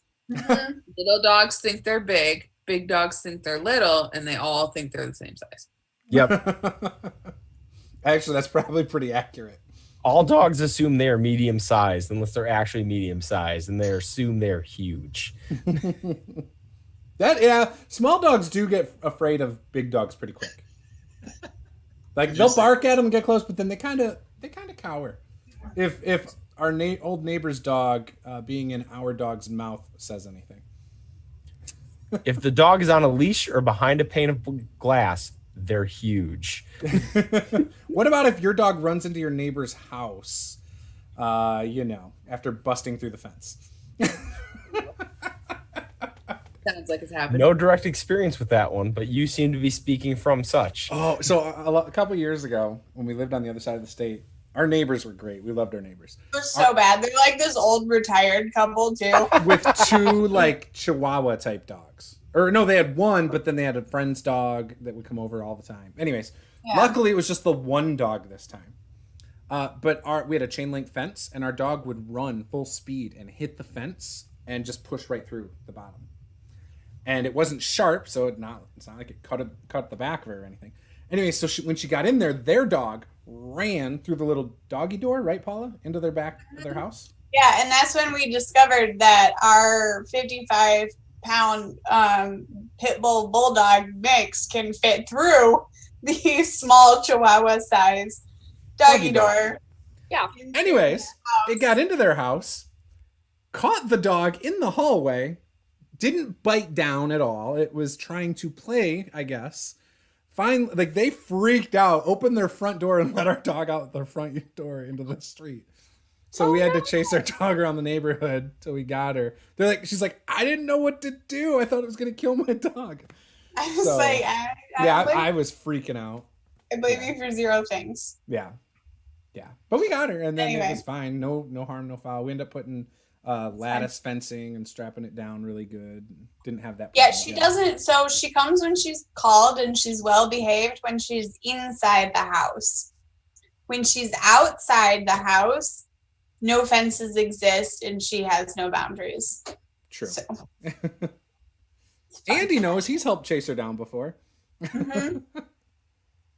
Don't make me talk about your dog. You don't have to. It was such a good time when she came over for Christmas at your house, though, with all of us not expecting it. With your cats. She loved your cats. Anyway. Oh, Yeah, that's a story for another night. Okay. So D&D. Okay. On. So I've been screwing up my timeline a little bit. I'm sorry. The old gods are from over 2,000 years ago. I posted the World Anvil link. And 800 years ago was the rise of magic. It kind of took place of technology. So what happened is more people started experimenting with magic, understanding magic. And so there were things in the technology age that don't even exist anymore. Now, we are in the year 2939 also. So that's what year we're in. So anytime I've said the old, like the time of the old gods, I mean 2,939 years ago. So yeah. All and right. with respect to the students' observation that the other group was looking for Oberus, looked like they were worshipers of the dark old gods. Is that still correct? Yes. So they still look like they're wearing symbols of the old gods. Yes. Okay. Which in these days are typically more like cults and things like that. It's very rare for anyone to actually worship the old gods.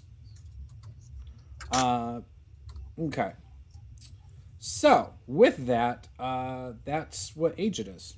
It is currently the current age is called Darkness Ascending.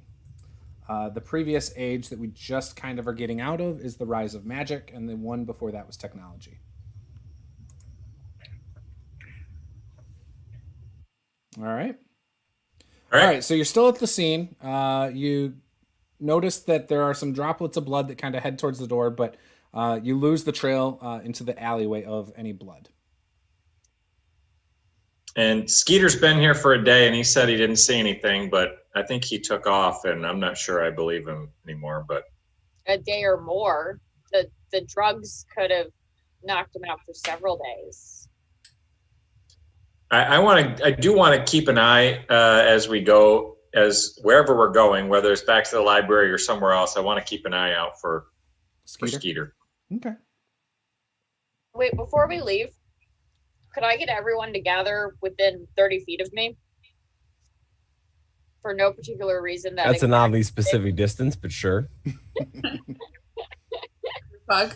Wait, this is not social distancing? Okay, all right. It is not 30 feet's totally social distancing. We all got masks. Because I saw that Francis was tracking blood everywhere. So I'm going You notice the barbarian has a lot of blood all over her hands and her feet. Yeah. So I'm going to cast Pass Without a Trace so that we cannot be tracked except by magical means for the next hour. So that hopefully we do not leave a bloody trail out of this building. Okay. Good It idea. also gives us advantage on stealth checks if we're trying to be stealthy, but I'm more concerned about us not being able to be tracked. Mm-hmm. Let's hope the guards don't show up. It was like that. I really was when I was here. Speaking of which, here come the guards. No. I'm pretty sure I already said that once a little bit earlier. Like, this sounds like the point at which the guards enter.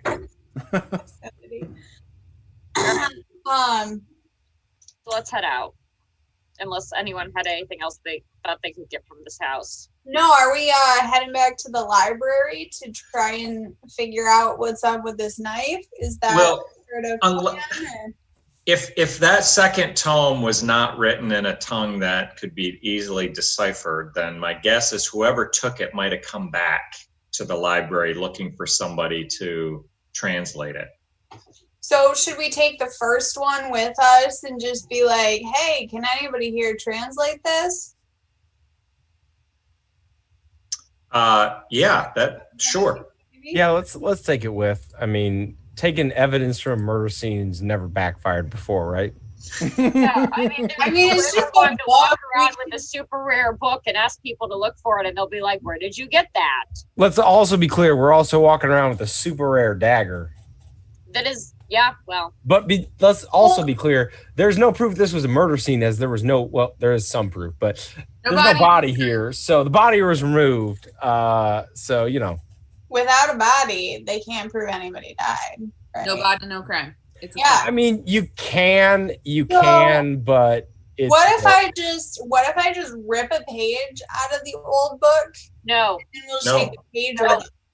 Vic, no, let's just to take give the me whole the book. It'll be Vic. fine. Vic's It'll be thinking fine. Just because it'll it's be a fine. dumb 6 barbarian. It's really more about proving that it was from here in the first place that'll be the issue. So it'll be fine. Also, we're on a time limit with this spell, so we should head out. Yeah, let's get out of here. Let's just get out of here. Whatever. Somebody take the book. Right, where are you guys going? The library. Anywhere but here. We're gonna go back to the library. Okay. Unless somebody else has a different idea of where to go from here. There's the Scattered Cod. It's a very nice inn. Could how about we split up and some of us could take the dagger to the armory and see if it's a weapon, right? That could be a way to investigate Don't all look at me like that. No, I mean, like, it's kind of an off the wall idea, but like, I like it. It could work. I mean, we already went to the library and I didn't go in, but you said they were dicks. And Kinda, yeah. gonna go back there and walk around randomly asking people if they can read your book.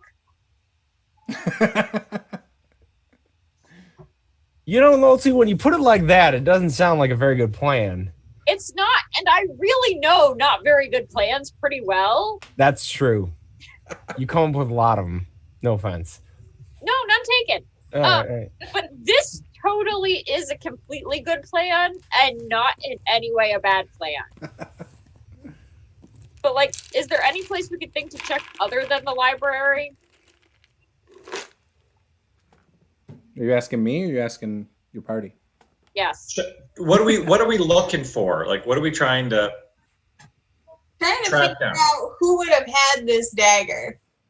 Right. I think that's what we're trying to figure out is who would have had a dagger like this that would have come after the same dude that we're looking for, right? That's what I thought it sounded like. There were some worshippers of the old gods who were asking about him. And we have a really old sort of culty dagger. Oh, maybe we should take it to like a temple, A church. That's what I was thinking. See if it's associated with any sect or any group or. Yeah, Francis is churchy people. I was like, yeah, Francis, do you know churchy people? Is it associated with a sect or a group? Well, I could. I don't know if I know that. Would I know that? What was the question? Sorry. Could I make a religion check to see if I have any knowledge of any groups affiliated with weapons that would look like this? Any sects or? Give me a history check. Okay, history or religion? Oh, history. Oh, you can give me give me a history check. Okay.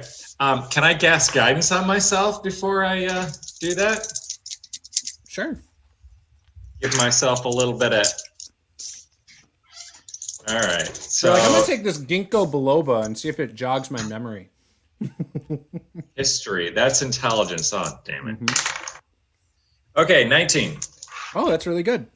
Yeah. So you are looking at it, and you know, with what you've heard everyone talking about and being made in chitin, you have heard of a knife that was used in various murders back before the Obsidian Mines closed. Many nobles, things like that, people who had a lot of power, and it was, in all cases, was a knife made in chitin for assassins. And the assassins used to work with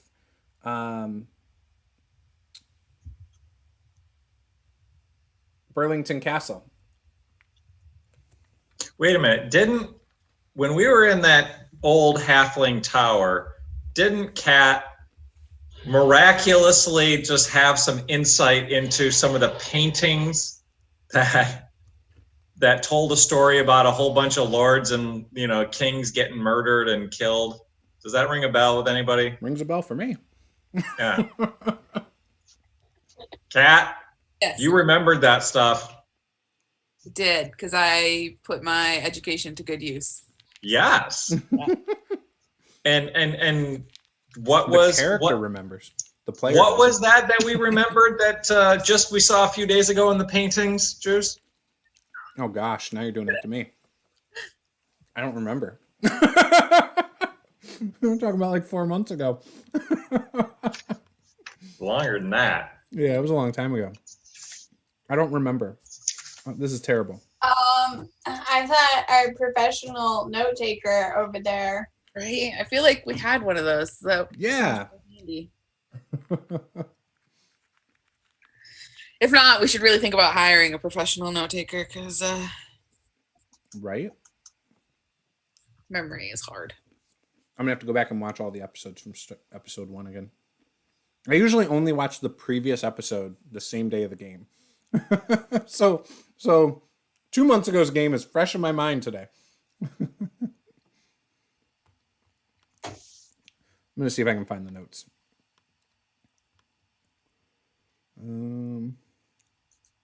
Luckily, I keep it all on Google Drive. Paintings of this tower and surrounding buildings. We fought some spiders. We found the strewn papers, chitin. We saw, quote, defense of the mines and the, quote, attempting to assassinate. Ooh, that seems relevant. Assassins! They're There's everywhere. something cool. All right, I think that was session 2, wasn't it? Yeah, this was from April 11. So, yeah, it was 4.5 months ago. Okay, I found notes. Let's see if it's got anything relevant.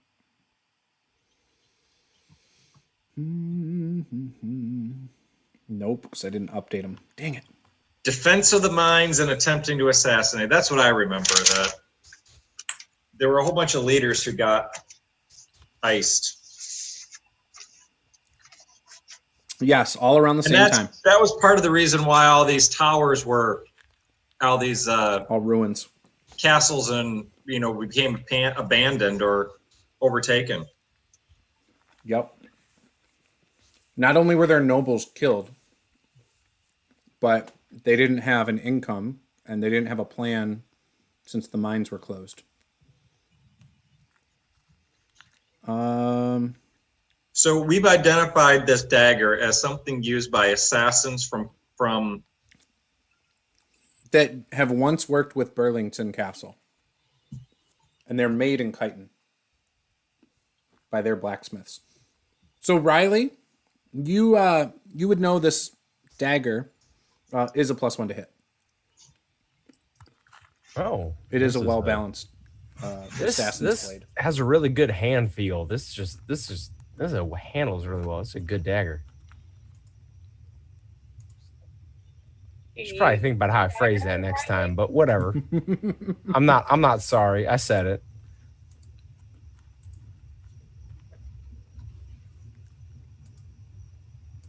And it's very light. Yeah. Just hold it out for others to inspect. Like,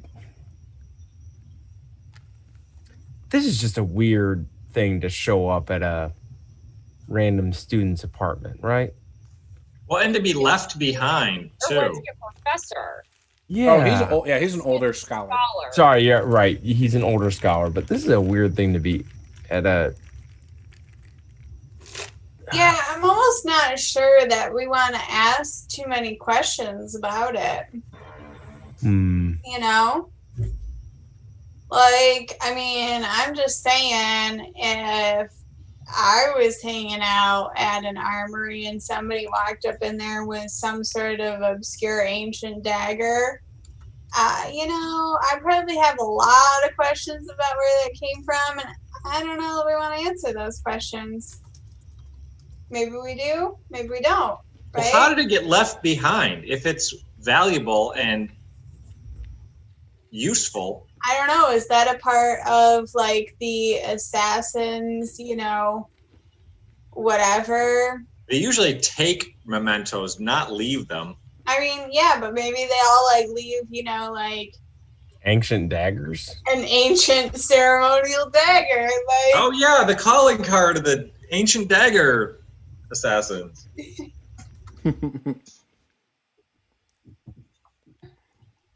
well, I mean, I don't know. I mean, we could go ask about it, but I'm just thinking maybe we don't want to show it to people. You guys are right. There's no dagger at the scene. No, I'm just kidding. Oh fuck! It was all an illusion. Like in Yeah, I'd be hesitant to go trotting that around the town too. Yeah, I mean, so I guess what do we want to do? Do we want to go ask about the dagger? Do we want to go to the library and ask about, you know, I don't know, this guy some more and see if we can figure out more about this guy? Well, listen, there's another group of at least 4 or more dressed in garb associated with this cult or the worshippers of the old god. Obviously, they're the ones that we want to find out where they are. Maybe even the inns. It seems like trying to figure out where there might be fruitful. So maybe let's check around to a couple other places. How about the what'd you say? The battered scrod is a inn The around here or scattered cod. something? The scattered battered cod? Yeah, so it's on the edge of like this part of town and the docks. So it's split into two. It's like one half is for the people in the Dale Village, Okay. and the other half seems to be for travelers from the docks. Is that where we're going? Seems like a good spot. Okay. Seems like it'd be worth a quick trip over there to look around and see if anybody's seen anybody matching the description. Okay. How far away is it? It's like just on the edge of this part of the town. So If you were to give me an amount of time, this is the not whole an city. actual physical location, that's a white piece of paper. That's all we can see. I can't get It's it to like- focus right. That's okay. It's a fact. How long would it take us to walk there? A couple minutes. Okay, this might be the perfect time to use it. Okay. I'm going to pull out Your stone crystal or my crystal. star crystal, yes, and see if we will get good or bad results from going to this inn looking for information about this scholar. Okay. So you see one star shines extra bright, a little brighter than normal, like a little that twinkle. Good or bad result? Little star. It's a great result. Okay. I was to say, I can tell. It's part of the spell. I can tell. Results. Okay, guys, I think this is good results. I think going to this inn is definitely the correct way to go. You know what? Going to the inn is always a good idea. In we There you go. Maybe check and see if going to the library is also a good idea. Well, I'm kidding. I'm could kidding. do that, but there's a chance it's wrong the second time. Yeah, There's okay. a 25% chance. randomly 25% chance that it is wrong the second time. So, Better odds than you get from me. Okay. All right. Let's go to the So you inn. don't want to try? no, About the I'm library? okay. Let's go to the inn. We got a little tiny sparkly star at the end. Okay. If we need to go back to the library, we can check tomorrow. Okay. So make your way across over towards the docks. You can see a bunch of seagulls and stuff flying overhead. And you get to what's the scattered cod. And it's got on a sign a bunch of codfish all over the sign. No words. But based on the sign, you can assume that it's the Scattered Cod. Now, you can hear noise coming from inside, so again, it's got all the context clues you need. You walk in, and you're in like one tiny room.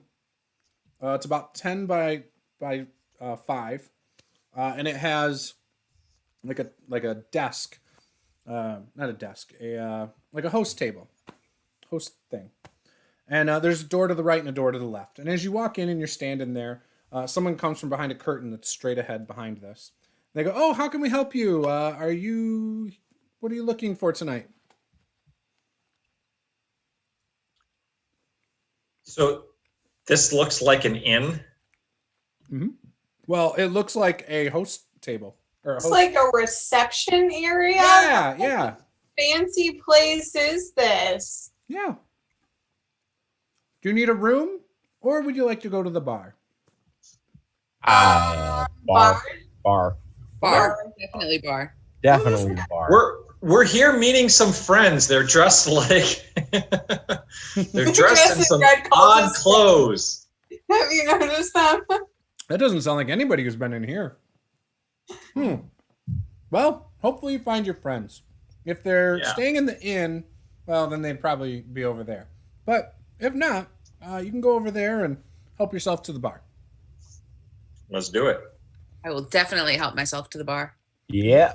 So when you walk to the right and you go through, it makes you wonder why there's even a room when you first walk in, because it's open all the way back and around, and then you see stairs on the far left of the room that go up. And you see her kind of come back through the curtains into this area, and now she's acting like a server for some people. And clearly she must be the barmaid as well, because she goes behind the bar and she's making her own drinks. There's somebody else who's behind the bar as well, though. And she's an elven woman with a long braid, goes down all the way down to her low back, dressed fairly well, with an apron and everything.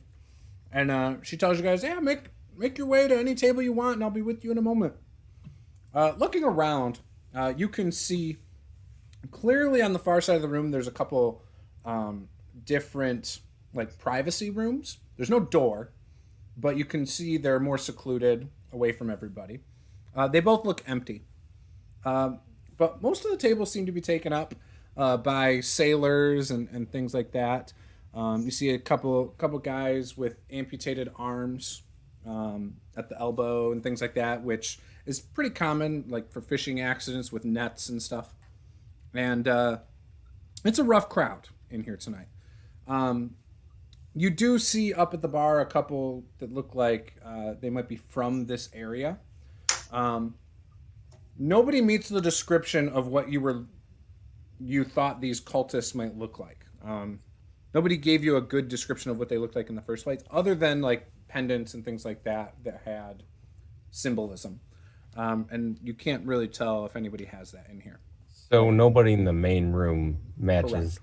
any of the cultists. Correct. Reilly's going to take out his pack of cards and look over at Nolte, being like, "Well, I could, work the room for some information, maybe a little gold." Yeah, sure, go ahead. All right, I'm going to set up a card game. So you pulled your cards out. Yeah. Upon doing that, you see a sailor go, "Hey, bring those cards over here." Yeah, you got it. And He pushes his friend away and says, "Go up to the bar." All right. Start dealing. What are we playing tonight? I don't know what. It's up to you, man. Dealer's choice. Black Rock Draw. All right. So here's the rules.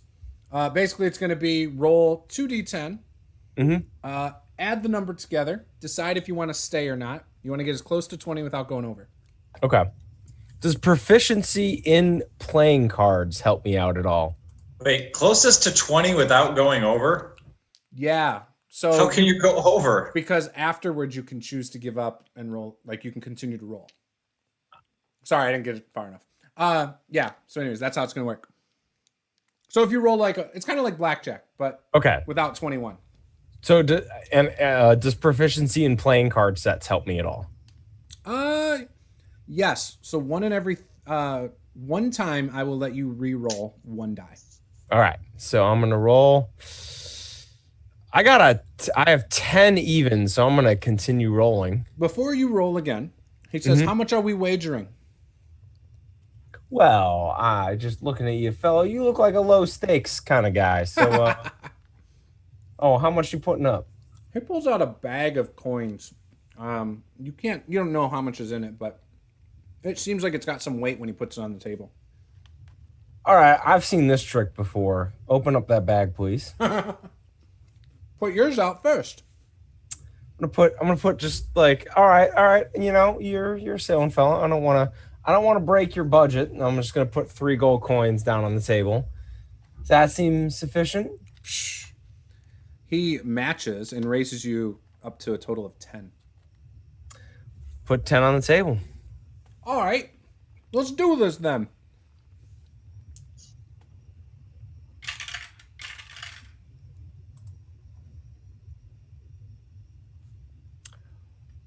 All right, what'd you get? He's kind of with 3 rolls, covering it because these are 3 cards. rolls, I'm at a 19. You're at a 19. I'm at a 19 with 3 rolls. So he's at a 24. Bust. All right. I just doubled my gold. All right, let's do double. I got 10. Let's do it again. All right. Hey, quick question. Yep. You seen any odd fellows around? I'm gonna describe our cultist friends. Seen any of these kind of fellows around? As I start laying gold back on the table. Interesting. So he puts down 20 gold. All right. You know what? I believe in letting a man win his money back. But you seen these sort of people around? I've seen plenty of relics and necklaces with symbology of different religions around the world. What's it to you? Just curious, just doing a little bit of work and looking for some folk and playing some fine games as I start dealing cards. So he's holding his hands over his 2 cards or his 3 cards right now. I'm going to go to 3 as well because I rolled another 10 for my initial 2, which is like the best possible roll. Yeah. And he holds his hand up. 20. I rolled a 20 also. I had a 10 and 2 5s. I rolled a 9, a 1, and a 10. All right. Well, tiebreaker round. You want to raise it 10 more? Yeah, let's do it. All right.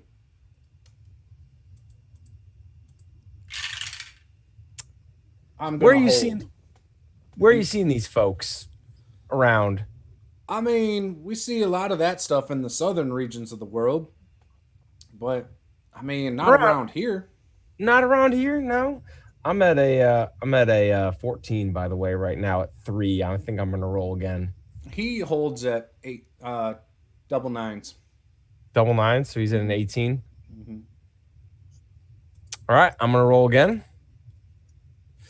I rolled a 1, so I'm sitting at a 15. Oh, I'm gonna roll again. Juice said you could have a re-roll for your proficiency. I do know that. I'm good at sitting at a 15 and rolling again. That's a 2. I'm at a 17. Oh. I'm going to re-roll that 2. Okay. I rolled a 3. That's an 18. We're tied. Yeah, we tied again. So, you see any of these folks in the city? Not in this city.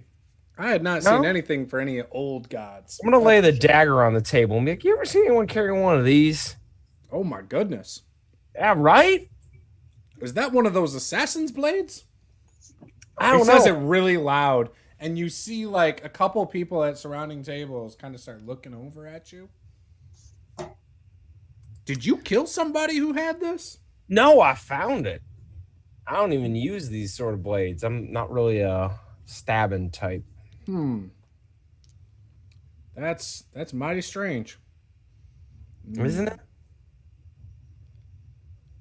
I have not seen one of these in use. I just assumed they were in like collections and such. Seeing one of these out in the world is a little jarring. You know what I mean? I mean, sure. I mean, we see pirates with all sorts of, combinations of weapons that they've acquired over the years. And, like there's different ones that I've seen collect, old weaponry. One in particular that has had something like that, but it was not one that was in as rough a shape as this one right here. This one's seen some combat for sure. Yeah, this one's seen some use, hasn't it? Yeah. All right. Well, how'd you get a weapon like this? We found it on the street in an alley. Man, that's worth a lot of gold. Well, I reckon you wager that in our next round. What you say? No, that's all right. I don't know. Do you have enough to cover it? How much you want? How much you got? He jingles the pouch. If it's like actually full of all gold, I mean, you would say this is probably 1,000 gold. Yeah, all right. I'll lay the dagger against that. He's all in then. You're all right. already holding 20 gold. Yep. So let's do this. Can I cast guidance without being seen to help him out at all? I got Lux left. I'll be fine. You got luck? Okay. I got Lux left. I'll be all right. I was looking at things also, but they haven't been making ability checks, so I can't figure out what it I got a 19. I'm at a 13. All right, I'm gonna roll third dice. with a 19. I can't bust. I am now sitting at a 13. That's where I'm at. Yeah. I'm at 15. You're at a 15, huh? Mm-hmm. Roll again. Oh, that's bad luck. How's an 18 lay sound? my cards at a 16. How's an 18 sound? 18. That sounds interesting. I'm holding. Unless you get to a 19. I'm going to take a screenshot of this because I just landed at a 20. So I rolled a 4. He pushes the coins at you, gets up and says, "What kind of voodoo are you doing?" He's got his hand on a short sword on his side. Does this mean we can't be friends? Did you come in here to swindle me? No, I've not sir. lost this I game came in here to in play some years. cards. So this guy getting up and arguing with him, I feel like the rest of us would see this probably in the room. Mm-hmm. So when that happens, I'll go up to kind of where Reilly is with this guy and say, is there some kind of problem here? I don't know. Is there some sort of problem here? As you do that, you see about 4 tables full stand up from their tables. There's about 5 guys at each table. And they go, "Is there a problem here?" I don't know. mean, This I didn't gentleman think doesn't there seem was to a accept problem. the outcome of a card game. I mean, if you lose, right? That is how cards work. Yeah. I mean, nobody has good luck forever, man. And, sorry it ran out for you, but Unless, of course, you have been cheating to win so consistently and are therefore surprised that that's not working any longer. So you see a guy push through the crowd behind, and these are big guys. And you can see him kind of parting from the back a little as he kind of pushes through. It looks like Paul Rudd, the guy who plays Ant-Man with a beard, but shoulder length hair, almost like Tom here, but it's a little bit wavy. And very good looking guy. He's wearing a my hair chain not shirt. wavy. Well, a little bit more wavy, And so he kind of gestures, and you can see he's got a rapier on his side, and he's like, "Is there a problem here? Sorry about my men. They get a little carried away." I mean, it's understandable. That's a lot of money. How much money did he lose? I don't know. How much is in that bag? About 1,000? It better have been worth it. What were you trying to win? I was trying to win a dagger I found on the ground. A dagger. Can I see Yep. this dagger? I'm going to make sure that I get the bag of gold. And then I'm going to Yeah, he pushed it over to you. He was mad. put the dagger down back. I found this on the ground in an alleyway. Can I see that? Within reason. He holds his hand out. It's more of a, like you. It's more of a look see it at with your that. eyes than your hands sort of situation. Yeah. Slide it across the table. You slid it across the table. I'm going to let him look at it, but I'll give it back. If he makes My a move gloved- to grab my it, gloved I hand will is- try and grab it first. my Oh, gloved hand is twitching a little. all right. Here's what we're gonna do. Barbarian, roll a d20. Athletics check. By the way, Juice, did I just make 1,000 gold? Yes. 1,020. 1,020? Okay, and then didn't we get some sort of bone? Oh, that was on stealth, It was on stealth. right? Yeah. And we're sure this isn't just like a straight dex. You don't want to go that route. Oh, we can. You want to go that way? Yeah, let's do that. Okay. You just raised my number. It doesn't matter because I also get advantage now. That's okay. Beat a 26. What? Beat a 26. Yeah, didn't. Got a 16, but So your barbarian starts to reach for it. Like you can tell it's all telegraphed. Like No, the I barbarian- said if he reached for it, I would. Oh no, he did. But at first he was reaching slowly normally. But you guys can see the barbarian watching his hand goes to reach for it. And as the barbarian's going to reach for it, like she swipes with her hand and starts like she has this look on her face like she got it, right? And when she holds her hand up, she's not holding a knife. She's holding a spoon. And the other guy in the chain shirt is holding this dagger, twirling it in his hand and cutting the tip of his finger. This is a very sharp blade. I would be careful with that. And he hands it back to you, not saying anything really about it other than it being very sharp. Do you know anything about blades of this type? It's sharp. It can kill someone. What more do you need to know? Can I tell if he's hiding anything? Yeah, I also would like to.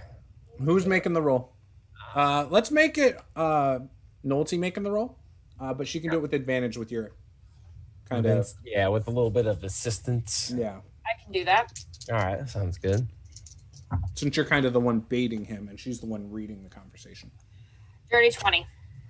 Dirty 20? Yeah. So you think that maybe he knows more than he's, letting on. He's obviously not saying much. But you kind of feel like he might be keeping something to himself. Okay, I'm going to subtly signal that to Reilly to keep pushing him on this. Okay. All right. So never seen a dagger like this before, you're saying? It's a dagger. I've seen lots of different weapons in my time. Oh. I'm sorry. I thought you were an educated man. Recognize this style of dagger on sight, but I was clearly mistaken. It's not your fault. What's it to you? How bad do you want to know? Oh. You can't con a con man. I'll play a hand of cards. All right, sit on down. You put up that dagger. Oh, we're gonna do this again. Did you see what happened to the last fellow that tried that? Mm-hmm. Why don't you just talk to me? You keep the gold. I don't care about the gold. You want the dagger, huh? Mm-hmm. Why is it so valuable if it's just a dagger? It was worth 1,000 gold 2 minutes ago. It was. So It's I can sharp make more and than kills- 1,000 gold with it. What's it to you? Just speak frankly, friend. Or would you prefer to find a more private venue? I mean, we all heard your conversation. We all know that's a historical dagger. We all know it's worth at least 1,000 gold. If not more. I am challenging you. Are you going to man up or back down because you're afraid?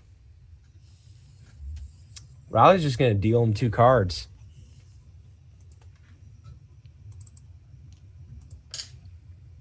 All right, let me get my correct dice. Where is it? How much luck you got left? I got plenty. Apparently, when it comes to rolling D10s, I roll really well. I'm going to take a quick screenshot of what I rolled. So you see his first 2 cards are an 11. He's got them just sitting on the table. He's not even touching them. Just letting them stay. You staying, friend? Or you want another deal? What do you got? I'm going to flip over a 15. 15. 11's a pretty good hand to call again. You want another card? Yeah, of course. All right, I'll hand over a card.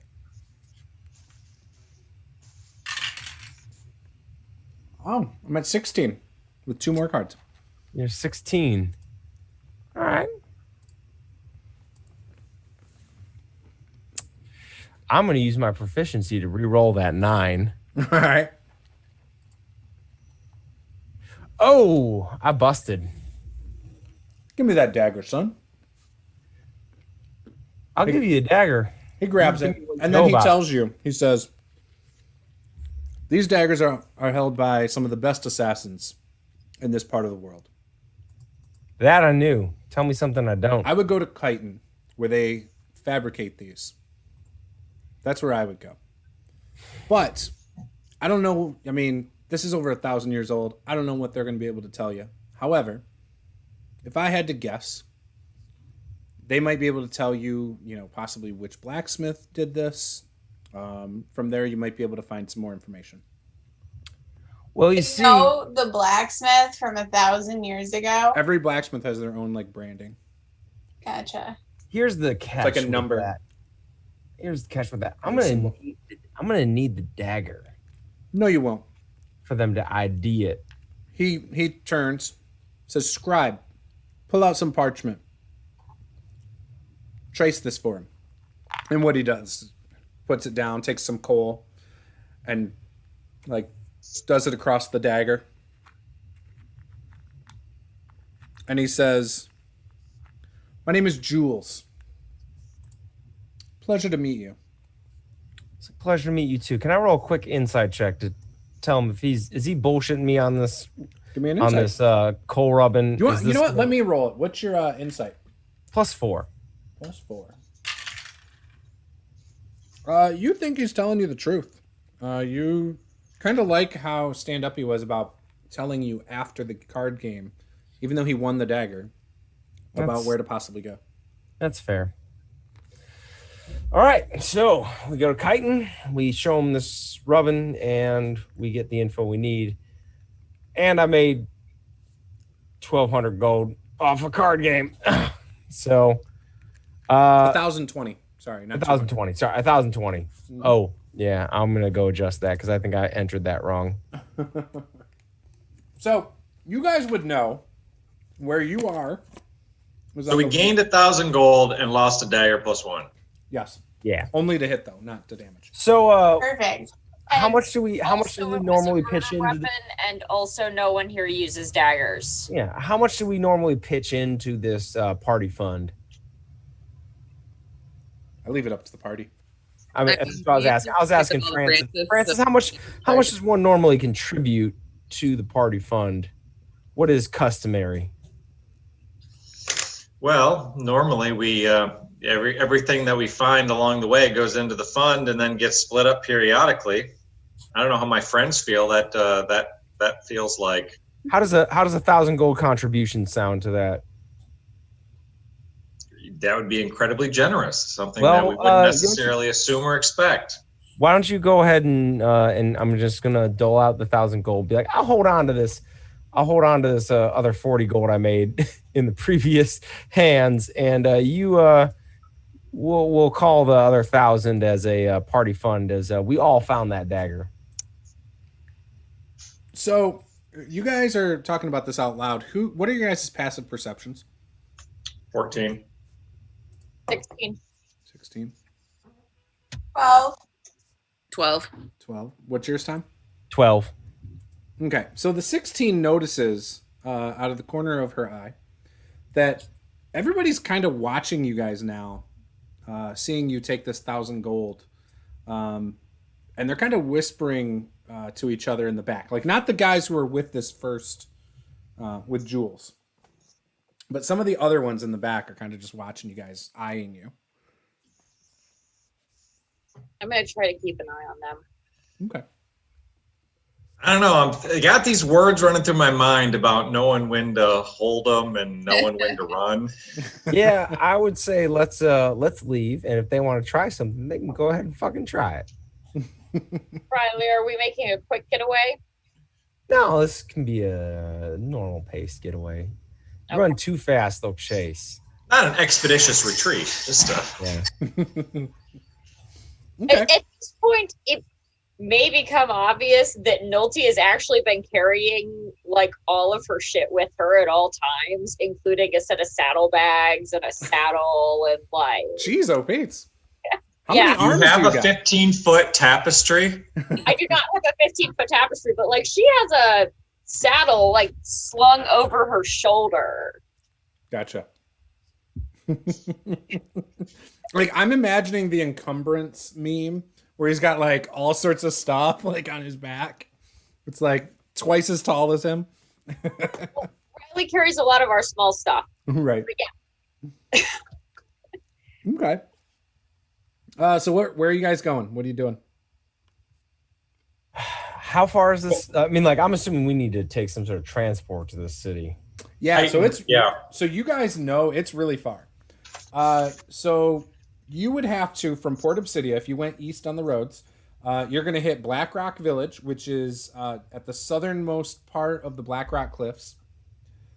You can go two ways from there. You can go northeast and go through Riverview near the Pixie Wilds, past Lake Long Shadow to Chiton.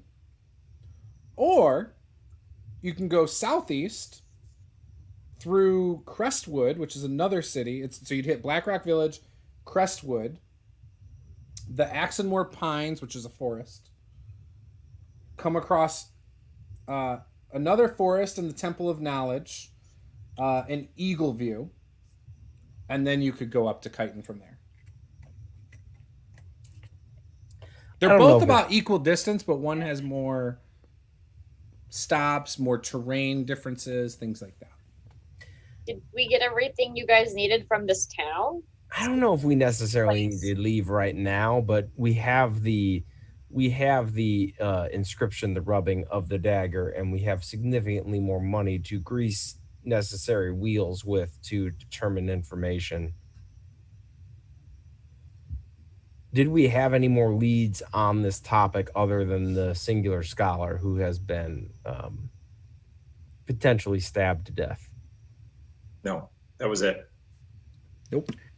Is there somewhere we could investigate this League of Assassins to see if they operate out of the city?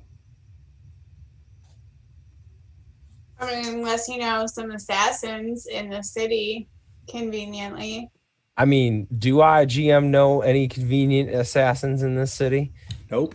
You guys don't have a rogue in the party that has those kinds of connections. Would we know where to go to ask about such things? Probably not. Hmm. Not unless you have some kind of background trait or something. So our best option is to head out and head towards this other town. At the moment, it seems. Unless we need to go back to the library. I mean, that is an option. Perhaps there is a book on it. At this point, guys, let's not leave this town and journey several days away until we have made sure we have found everything there is to find here. What information were you hoping the scholar had? Well, I think we were hoping that he would tell us which mine or what mine was reopening or where Obsidian had been rediscovered, so that maybe we could go there and help clear it out and get it reopened. Is there a mining company? Not anymore. All the like every cave that's in the Black Rock Cliffs, like most of them were mines before, and they're all closed. There's no mining in the area anymore. Who owns them? Nobody owns them now. Who I owns mean, Has to own them. the kingdom would own all this land. That'd be Burlington Castle at this point. Okay.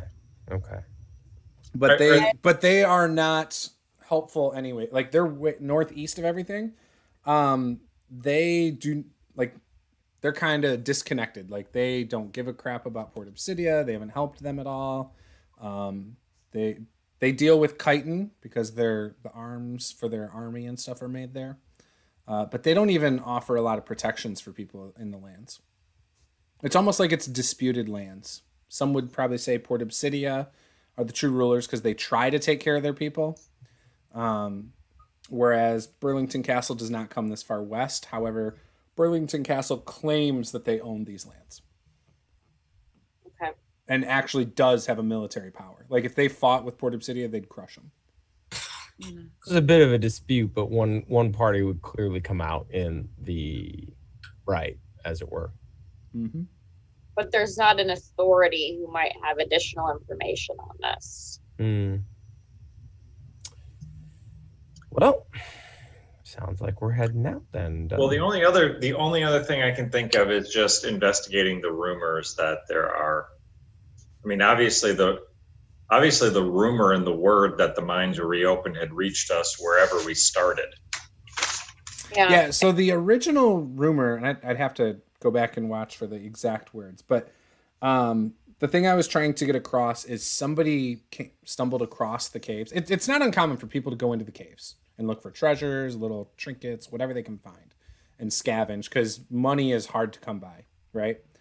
And sometimes you can find something that might be worth something, whether it's an adventurer's thing, or maybe it's a certain type of creature that they can harvest for making weapons or something, or shields, like Ankheg's armor plates as a shield or something. So it's not uncommon for people to try to do that. And at some point, somebody seemed to have come across that, a cave that had obsidian, and this scholar knew about it, but that's all you know. And so that's So how that would be word the spread. only other rumor that might be worth continuing to investigate, near as I could tell. Yeah.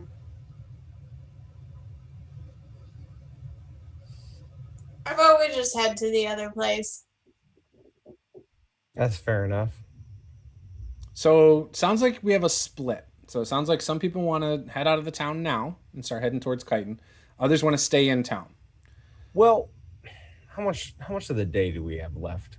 I mean, I would assume with like going to the library, going to the scholar's place, doing some investigating and all that, then going over here, looking for Skeeter. It's probably been a good chunk of the day, Seems like maybe we could spend the rest of the day investigating rumors, and if it turns up nothing, we could potentially start to head out tomorrow to the other city if nothing turns up. Does that sound reasonable to everybody? Yeah, we could even split up into a couple of groups and canvas a little bit more area and see if we can come up with anything before heading out. That sounds fair. Okay. So with that, let's end the session with you guys leaving this tavern. Are you planning on going to a different tavern? What are you hoping? How are you trying to find more information in the day? And what tavern do you plan on staying at the end of the day? Well, we might as well just stay at the Green Bean. Dang it! I can't get a name by any of you guys without it getting tweaked. It's right next to the JC Penney and Burlington Coat Factory. Right. I'm sorry, the Clean Bean is where we probably should stay. But I would say that we'll just spend whatever the balance of the day is checking around. I mean, there's lots of obviously different districts and different parts of the town. Mhm. I guess we're just going to choose randomly and Back into them pop in. carousing rules. I was already planning on looking at the DMG for some of the carousing rules and stuff. It just depends on how many days you stay in town. Yeah, just that. All right. Oh, that was fun. That was really fun. Yeah, you enjoyed it? Yeah, this is a fantastic group. This was really fun. I love the role play you guys had too, especially like early on. Like all of you, or like as soon as we had like the first scene, you guys are going back and forth. It was great. Then we had the next scene with like Paula and then her, and then we had the monk like pointing out the window like what the heck, like it was good. Yeah. And then we had our normal barbarian cleric clashes, like we always do. So it was enjoyable. So with that, we are going to end the session. I'm going to end the stream, but before I do that, you're running stuff over on Encounter Roleplay now, Tom? Do you want to? Yeah, I'm running a Friday night game right now. Wild and Chaotic. Laura is playing on it. It is the we switched over to Zweihander, and we're playing Pirate Adventures, which is it's getting pretty intense. It's getting pretty intense. So 9 p.m. Eastern time over on Encounter Roleplay on Fridays. We're playing that, and I just wrapped earlier today. EncounterCon, they're doing like a weekend of community games over there. Cool. I played in a Still Knocked game, which is like a storytelling game, and it was fucking intense. I've never heard of it. They're working on it. It's a PDF only game right now that they're working on a hard copy of, and it's a horror storytelling game. And it was intense. And the VOD's going to go up in like a little bit. So eyes up on that. Some amazing role play in that. Just flat out. Some of my castmates in that just like blew it away. Incredible. Really intense though. Very, very intense, but a lot of fun. Cool. Yeah. So go check that out, guys. And yeah. So thanks for watching. We'll see you guys next time. 4 weeks from now, we will play this game again, assuming everyone has that available. Otherwise, what day is that? So that's every Friday night, 9 p.m. Eastern. Yeah, no. The next, our game? Our next session. Pull it up. I've got a calendar I use nowadays. It's great. So that'd be the 26th of September. So assuming everyone's available. That should be good. Cool. And then other than... Oh, sorry. Go ahead. Is that cool? I will mark it down now. Beautiful. And then around here, we got nothing going on except for some... Oh, we do have something going on. We have a new thing coming. Keep on the Borderlands game. Using advanced D&D. My friend Bill from Roll Stats is going to run it for us. Dude, that's old school, man. Yep. That's what I said. So we are playing that. It's going to be 2 groups every other Tuesday. We almost have 1 full group. In order to do that, so we're offering it up to our patrons on our Patreon. So it's $10 and higher tiers are available to play. First come, first serve. We need 1 more person to fill the first group, and then we're taking up to 5 players for the second one. Every Tuesday, one of those 2 groups will play, and it'll be from 8:30 p.m. until, I think we said 11 was the firm deadline because of work and stuff on Wednesdays and stuff. So if anyone watching is interested, go over to the Patreon. Link, I think, is in the description. And you can get in on that game. Run by old school gamer Bill from Roll Stats. He's a big BECME and BX fan, so, it's right up his alley. And we're just going to play Keep on the Borderlands and see how it goes. I'm excited. I'm playing a fighter in the one game. So I think I'm going to be a ranger in the other. So we'll see how it goes. Well, it's good to meet you, Tom and Laura. It was you guys are awesome. So I agree. This is a fun group. I really enjoyed this. This was super fun. They're okay for Buckeyes. I had to get the last word in. Bye, Dustin. Bye, viewers. Thank you.